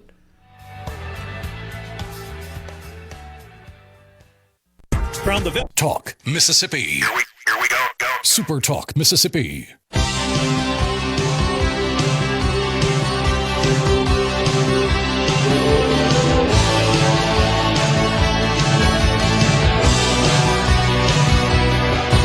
Welcome back, Sports Talk Mississippi. On the C Spire text line, somebody says Pete Golding can lose to LSU and keep his job. Y'all are putting too much into it, and you at the same time say fans should behave. With I think that's 6 question marks. So, like we're saying, we can't say that it's a big game and that fans shouldn't throw a riot at the same time. Yeah, I'm failing to see the correlation. There's not a lot of correlation there. No, Pete Golding's not losing his job after a Week 3 game, regardless of what the game is. But if you think that the reaction won't be super negative if they lose, sorry to tell you, it will be. That doesn't give people permission to throw projectiles onto the football field. You can, those things can be mutually exclusive. There is a lot of pressure on Pete Golding to win that game specifically. Frankly, he's got a better roster. His roster, if you ask Lane Kiffin, you can take your roster or Ole Miss's, he would trade. Well, he would definitely want Chambliss. And I mean that Probably that ends the trade right there. Yeah. I'll take Trinidad and Lacey all day long over what he's got at LSU. Agreed. Oh, and they don't have Will Eccles on that defensive line. Yeah. He would do that in a heartbeat.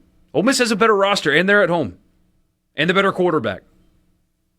You don't lose that game. You shouldn't. So, yeah, there's a lot riding on it. It doesn't mean you... Yeah, but at the same time, it also doesn't mean that... You throw projectiles onto the field. Yeah, you should riot one way or the other. So. For hypothetical funsies, say Clemson beats LSU in week 1, then Ole Miss beats LSU. Imagine the heat he will have going into A&M. Oh, my gosh. It's on both sides, though. Imagine if Louisville beats Ole Miss. Oh, yeah. Oh. And then you're 1-2 going to Florida. Oh. I mean, at that point, the entire narrative that no amount of talking will talk people out of is Ole Miss made a mistake. That's what it's going to be at that point. It's like Ole Miss made a mistake. Yep. They should have had a search. They gave this guy this huge contract. They're going to have to buy it out at the end of next year at the earliest. They're in trouble. You know, that's going to be the narrative. So, what's more? I don't feel like either one of those are really likely. I think Ole Miss beats Louisville, and I think LSU beats Clemson. So I guess it's not really a those thing. two teams are showing up undefeated. Especially LSU or Clemson going to. That's a road game. Yeah, with and a Clemson, brand new quarterback, by the way. Yeah, well, and that's not happening. No, I don't think so. Somebody says Ole Miss goes 10-2, but lose to LSU and State. How do you feel? I've never kissed a cousin before. I've never done that, but I imagine that's what it would feel like. I don't know. I mean, because they would go to the playoff. That would be a playoff season, but you let Kiffin get to do his thing for the entire season, and you lose the Egg Bowl? But that means you beat Georgia. That means you beat Texas. Yeah, we make people like to make those comments about State all the time. Like, okay, you get this, but you lose to Ole Miss. Nobody ever reverses it. But yeah, 10-2, you're in the playoff. You are 100% in the playoff. Although it would be painful to be 10-1. Maybe you're going to win the SEC, go to the SEC championship game, and you lose to State at home. That's a painful loss. There's no getting around that. But you're 10-2. You're in the playoff. That's a successful first year. Would you? But my God, you can't show your face in public. Would you take 9-3, barely missing the playoff, but 2 of those 9 are LSU and State, or 10-2? Making the playoff, but I don't tell you the result. They could lose in game 1. You make it, but you lose to LSU and State. Which one do you want? You're 10-2. You're in the playoff, but you don't know the result. Just you make it. That's all I'm giving you. Right. Is just the other side is 9-3. 9-3. You're out of the playoff, but you beat LSU and State. If you're an Ole Miss fan, you have to take the playoff. I think you have to take the playoff. I'll just tell you this: that all LSU the Ole Miss win fans who carries have so gotten much on to weight me in the past about the Egg Bowl. If you said it's more about LSU than it really State, is, but I mean, you can't. You have to think big picture. Back-to-back appearances in the playoff. Look at yourself in the mirror at that point. You have something that Tennessee doesn't have, that Alabama doesn't have. You know, I mean, I don't know if those teams are going to be. I don't think Tennessee's going to be in the playoff this year. Alabama will be around that area. LSU hasn't been to the playoff yet. So I mean, back-to-back playoff appearances is a real statement. Thing. So yeah, does it suck to lose those 2 games? Absolutely, the does. LSU one in particular. So yeah, oh my gosh, State doesn't have a second game like that too. Like, you know, I mean, I'd love to beat LSU and beat Kiffin. It'd be fun, but like, I don't expect that. Alabama, you know, no, like there's not another game like. So it's just about like, if you're going to make these kind of arguments with me, it has to be. You lose the Egg Bowl, but the problem with that is you're telling me State was 11-0 running into Oxford and lost. That would be one of the most painful defeats of all time. Still be in the playoff. Yeah. But, gosh, you still might win the SEC. Yeah, you probably would be at least in the championship game. When is 100 teams? 100 teams is tomorrow, right? Literally tomorrow. Okay. I need you to send me, text me. I will, because we're going to do this thing with the food. What do you think the line will be for the LSU game? I think Ole Miss -3. You said Ole Miss? Yeah, Ole Miss will be the favorite at home. Ooh, I don't know about that. They'll be the favorite at home. I could see LSU being like a 1.5 point favorite. Especially if LSU just destroys Clemson. I guess that depends on how the Louisville game goes. Yeah, you got. Well, let's just pretend that both games go to what the line says they're going to go to. Ole Miss will be a slight home favorite. in that. Surely, like something like a FanDuel already has lines. Probably. Let's see. Let's see what we got here. We can find something here. LSU is an 11.5-point favorite over Clemson, and Ole Miss is a 6.5-point favorite over Louisville. So here, do they have Ole Miss? What did you say you thought the line was? Like they do have 3.5? They have Ole Miss minus 2.5. Yeah. But that could easily, like I said, if LSU beats Clemson like 38-7, and Ole Miss beats Louisville, 35-31, that could flip. We'll see. It could be a pickup by the time we get to week 3. You don't know. Certainly could be. Certainly could be. Couple of questions about the National Guard. I don't know. I mean, the next time I get to visit with Keith Carter, I will ask if they have some of those plans finalized for how they're going to approach it.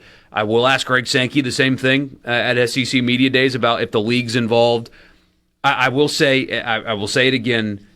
You need extra security, not for the regulars that go to the games every Saturday. It's not those people you have to worry about, to me. Yeah. It's the people that are going to show up to town looking to start something because they've got nothing better to do. And there's going to be a lot of those people. That's where I think the biggest concern is those clowns that maybe try to make political statements or just have some stream and try to get people to fight each other in the Grove and that kind of stuff. Barstool's going to have Tate following Mintz around. I mean, everybody with a camera. You're making a big assumption that Mintz is still going to be employed by Barstool at that time. It's very he could go any day. If that is still a thing, yeah. Any person with a YouTube channel and a camera is going to show up there looking to film you guys acting like clowns.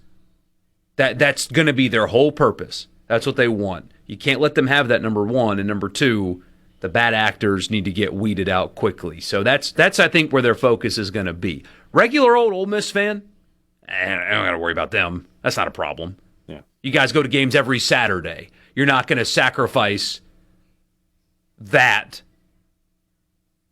You're not going to risk, right? Hey, you're banned from the stadium for campus forever. Yeah, you're not going to risk that. No, agreed. But it's probably students. Students got to worry about. Who got to be worried about it.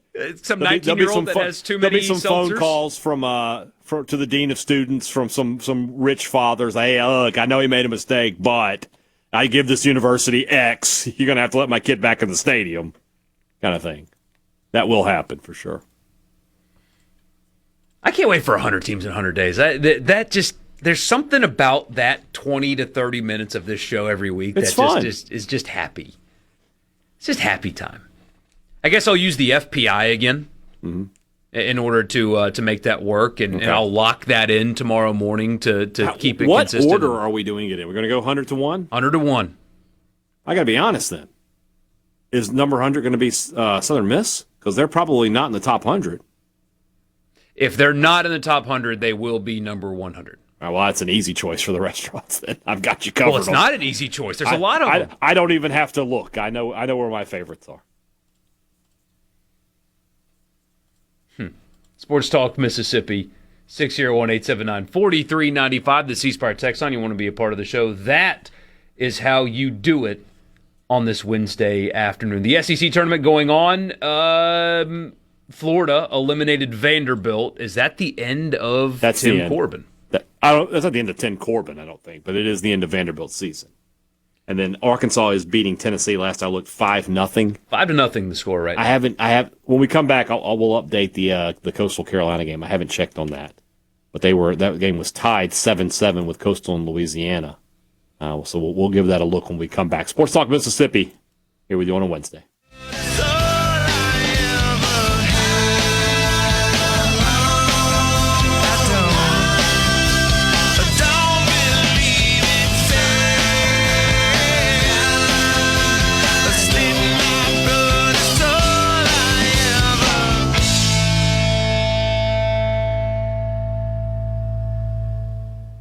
From the Seabrook Sports Talk Mississippi. It's go time.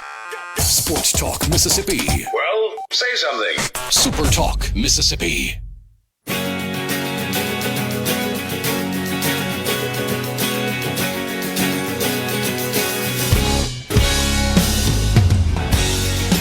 Tremendous finish in Mobile. I'm sorry, in Montgomery. Make me an angel. At the Sun Belt Tournament. Coastal Carolina scores 4 runs in the bottom of the 9th, but it's not enough. And they leave the tying run on third base. They drop this game to Louisiana 12-11. They are in the double elimination portion of the tournament now, so Coastal will get another go-round. But Louisiana has beaten Coastal now 3 out of the last 4 games they played them, going back to last weekend in the season finale. So Coastal just continues to fall apart here. And for Southern Miss, a great opportunity here to really get through this tournament. And I mean, I kind of agree with what someone was saying about Mississippi State earlier. If you're Southern Miss and you're the 9th seed and they're sending you to College Station, or they're sending you to Tuscaloosa, a team you beat up earlier this year, you feel about as good as you can. Pretty much. Double elimination in conference tournaments. I get it, but also I wonder if SEC coaches are a little bit more satisfied with the format, if that makes sense.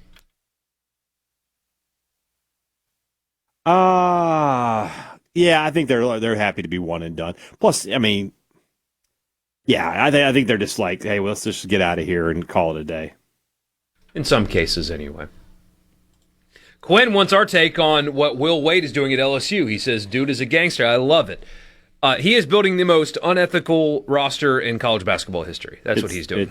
It's just open taunting of the rules. Which, hey, if they're going to let you do it, your job is you get paid millions of dollars to go win basketball games, not to be ethical. It'd be great if we actually brought ethics back in sports, but that's not how sports exists at this level anymore. Will Wade doing Will Wade things shouldn't surprise a single person. What I'm more interested in is how is he going to balance all the language barriers? You got dudes from like 7 different countries on this roster. There's no way Will Wade knows any of these languages. Yeah, that's the thing about Europe. Almost everybody speaks like 5 languages.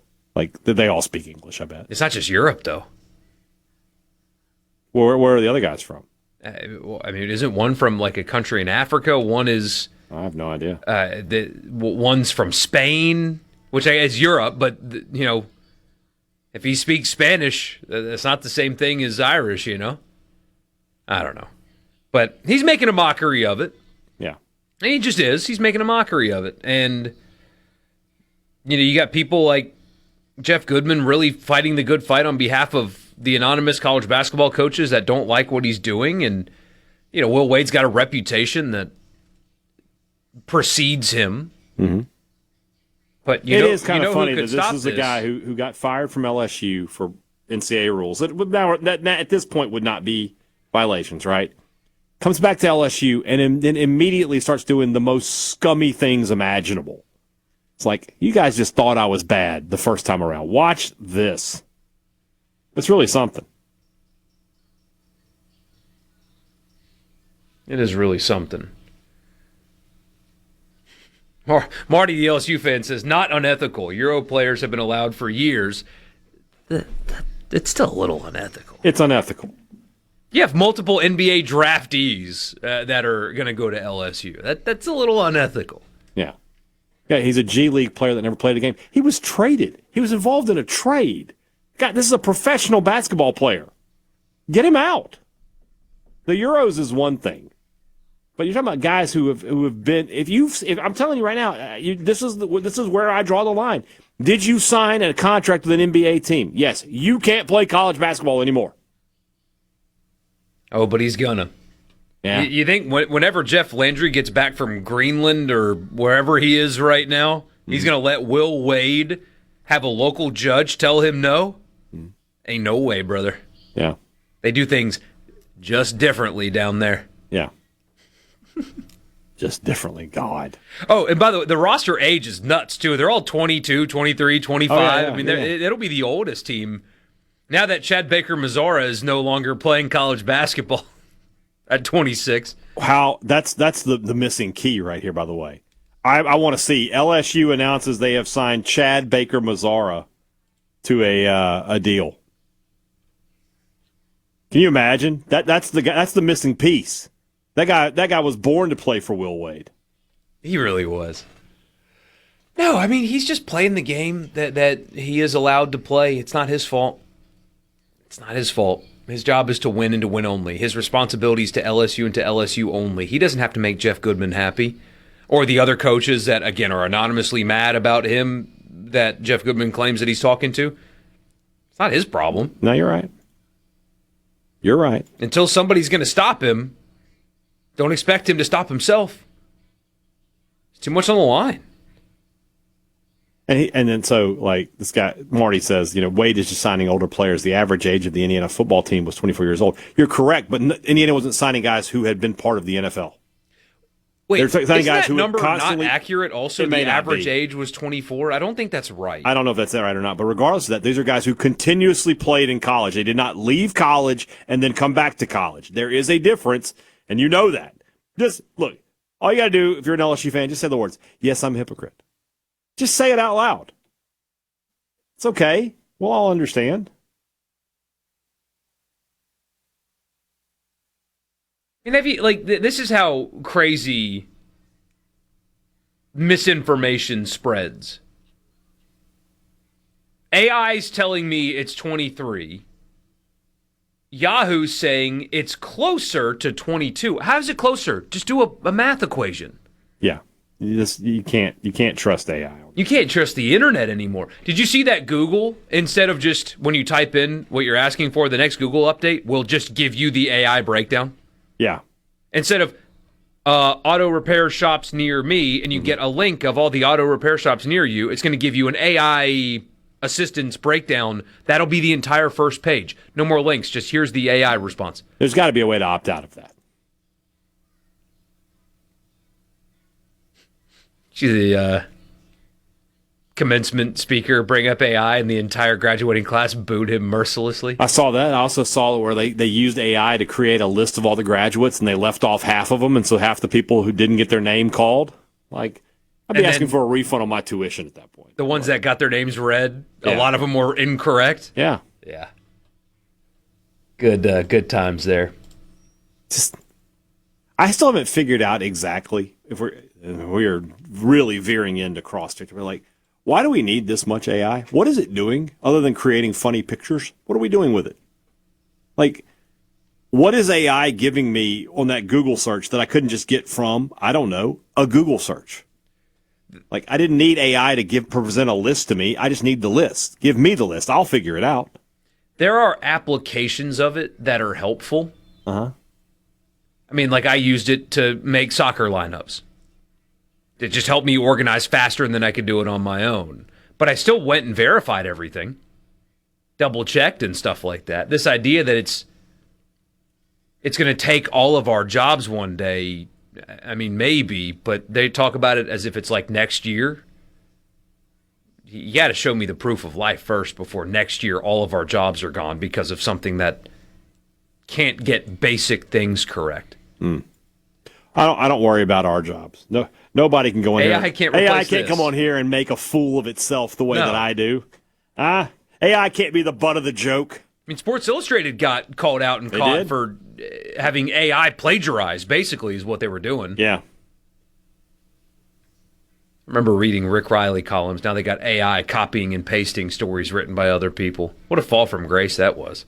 Marty from Portland, who would know, says AI does write code. It eliminates a lot of work. Okay, I get that. So why do we need this much AI? Why do we need these data centers that are like draining rivers of water? Like, why do we need those things? Okay, feels like it shouldn't be this much. Those pictures are funny, though. I do like making the pictures. I do enjoy the pictures, yeah. AI is listening. Look, you're talking to a guy that I consistently, when I talk to my AI, I say please and thank you. I'm very respectful to ChatGPT. I'm very respectful to Grok when I use those things, because I know the day is going to come where I have to welcome our robot overlords, and I want them to remember, hey, this guy was nice to us. Let's set him up with a, I can maybe get like a mid-tier job serving them. I don't know. I just want to be prepared for that. But yes, you check out my ChatGPT history, and it's all like, thank you, GPT. I appreciate you. Thank you for this. They know. You have to train an AI model on me? Good luck. You never know what I'm going to say. I'm completely unpredictable. Colin Cowherd did that, right? Did he? He made an app, or his app that he has. They have a AI take generator where you add, like, you give it a, hey, Colin, what's your take on this?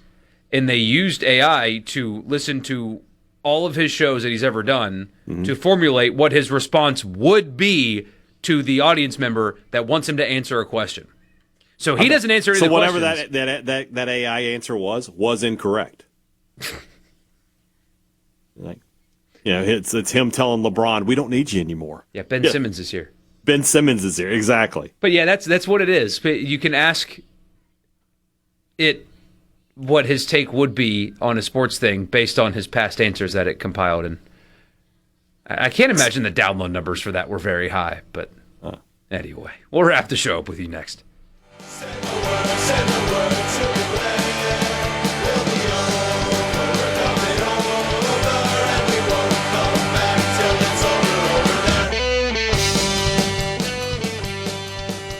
From the Venable Glass. It's time for more Sports Talk Mississippi. Finally. On SuperTalk Mississippi, the SuperTalk app, and at supertalk.fm.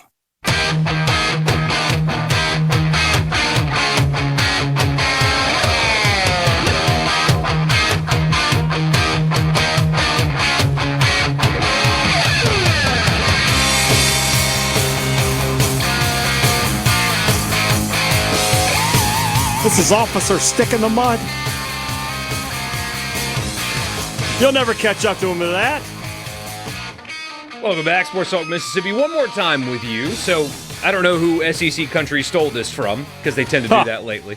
They do. They are bad about that. But according to SeatGeek, the top 10 cheapest tickets in the SEC this year for SEC games, 4 of the 10 are happening in Starkville this year. So all 4 of State's home conference games this year are among the 10 cheapest in the country. People use that as like a ha-ha moment. Yeah. I think it's fine if tickets are cheap. Well, I mean, why would fans? they be expensive right this second? Why There's no reason to. Like, this is, not a great team. Missouri at Mississippi State, number 1, by the way. Like, one thing I always like to do, I like to generic the headline. Genericize? I don't know. But it's like, bad team has cheap tickets. Yeah. It's not exactly news, guys. Vanderbilt at Mississippi State's tied with Vanderbilt at Kentucky. I'm surprised Vanderbilt at Mississippi State is not number 1. Missouri being is surprising. Missouri at Arkansas is 4. Mississippi State at LSU is 5. Okay. South Carolina at Arkansas is also 5th. Auburn at Mississippi State is 7th. Kentucky at South Carolina 8th. Oklahoma at Mississippi State 9th. Kentucky at Missouri 10th. The Oklahoma game is $73 apparently. Auburn is $57. Vanderbilt's $41, and Missouri is $35. Huh. There you go. Is what it is. They're doing the same thing. Oh, World Cup prices, they're plummeting. Tickets are going good. Yeah. People can actually go see them. It's a good thing. now. Yeah, exactly. Did you see the scandal today about that? Hotels across the World Cup host cities are seeing major cancellations from FIFA. FIFA bought up a bunch of these rooms to artificially, this is the allegation. But, I mean, again, it's one of the most corrupt bodies in the entire world. It is more corrupt than the mafia. 70% of the FIFA reserved rooms in Boston, Dallas, LA, Philly, and Seattle have been put back into the market. Wow. The hotel industry is saying FIFA's early bookings created, quote, artificial demand that inflated prices and distorted expectations ahead of the tournament, to the point where people have chosen not to take trips because they could not afford the hotels. There's a lot of that. And, like, the international people aren't coming as much either. Like, they just don't want to come. I mean, could you imagine $4,000, $5,000 for a ticket, and then another $4,000 for a hotel? And that's before you even get here on the plane? Quite honestly, if you're a person that English isn't your first language, coming to America right now could be scary for you. It could be. So why do the headache? At $10,000. Yeah, especially at the price we're talking about here. So I looked into going to one of the Americans games. Looked into it, and on no planet can I afford it. I have a friend. I have a friend who financially is in a good place. I don't know if he's wealthy or not, but he makes money, and he's going to one of the games in LA. He's going to SoFi. So it's going to have an incredible time. Oh, it'll be unbelievable. Well, what's so interesting about this audience, you got to see it kind of, hey, Dad, because the games in the last World Cup happened during football season. Mm-hmm. So you didn't get to witness the phenomenon. Right. This audience in Qatar, yeah. In Mississippi, I've seen it 3 times, grabs onto the World Cup. Only the Americans, really. Well, because it's happening. Yeah. It's sports in late July when college baseball is over and we don't really have anything. Yeah, we'll be talking about the World Cup. I mean, we've gotten pictures in the past of people on their tractor, working the farm. Like, hey, I was watching the soccer game, y'all. And, here's a picture of, I'm not a soccer fan, but I was watching. Yeah. It's really cool stuff. So I'm looking forward to that. It happened a little bit in hockey with the Olympics. I mean, our audience was really interested. They were locked in, yeah. So if the Americans can make a run, we'll get some content out of that for sure. There's no excuse with this group that they got. None. Which is terrifying. That's a terrifying What's their group again? Turkey, Australia, and then it doesn't matter. It doesn't matter who the other team is. They can beat those 2 teams. So they should. It's like Bosnia and Herzegovina. Paraguay is the other one. Paraguay. They could win that group, but gosh, the next step is going to be tough. They should win all 3 of those games. They should be able. I don't know because you never know, but they should advance into the knockout stage, and then it just kind of depends on who they're playing. Yeah, the kind of form that they're in. They're playing France. They're playing England. No, England. Nah, I don't know about England.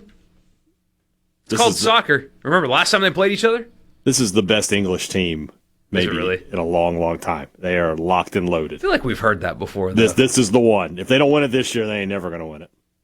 Music to my ears. Yeah. Thunder and Lightning will, I assume, recap a lot of baseball, preview baseball. State won today by run rule. They play tomorrow at 3 o'clock, so there's a lot to talk about for Mr. Brian Haydad, and he will do that after the news. I'll see you guys tomorrow. Good night.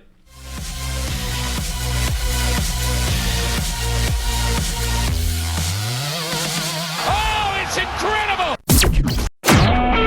A SuperTalk Mississippi media production.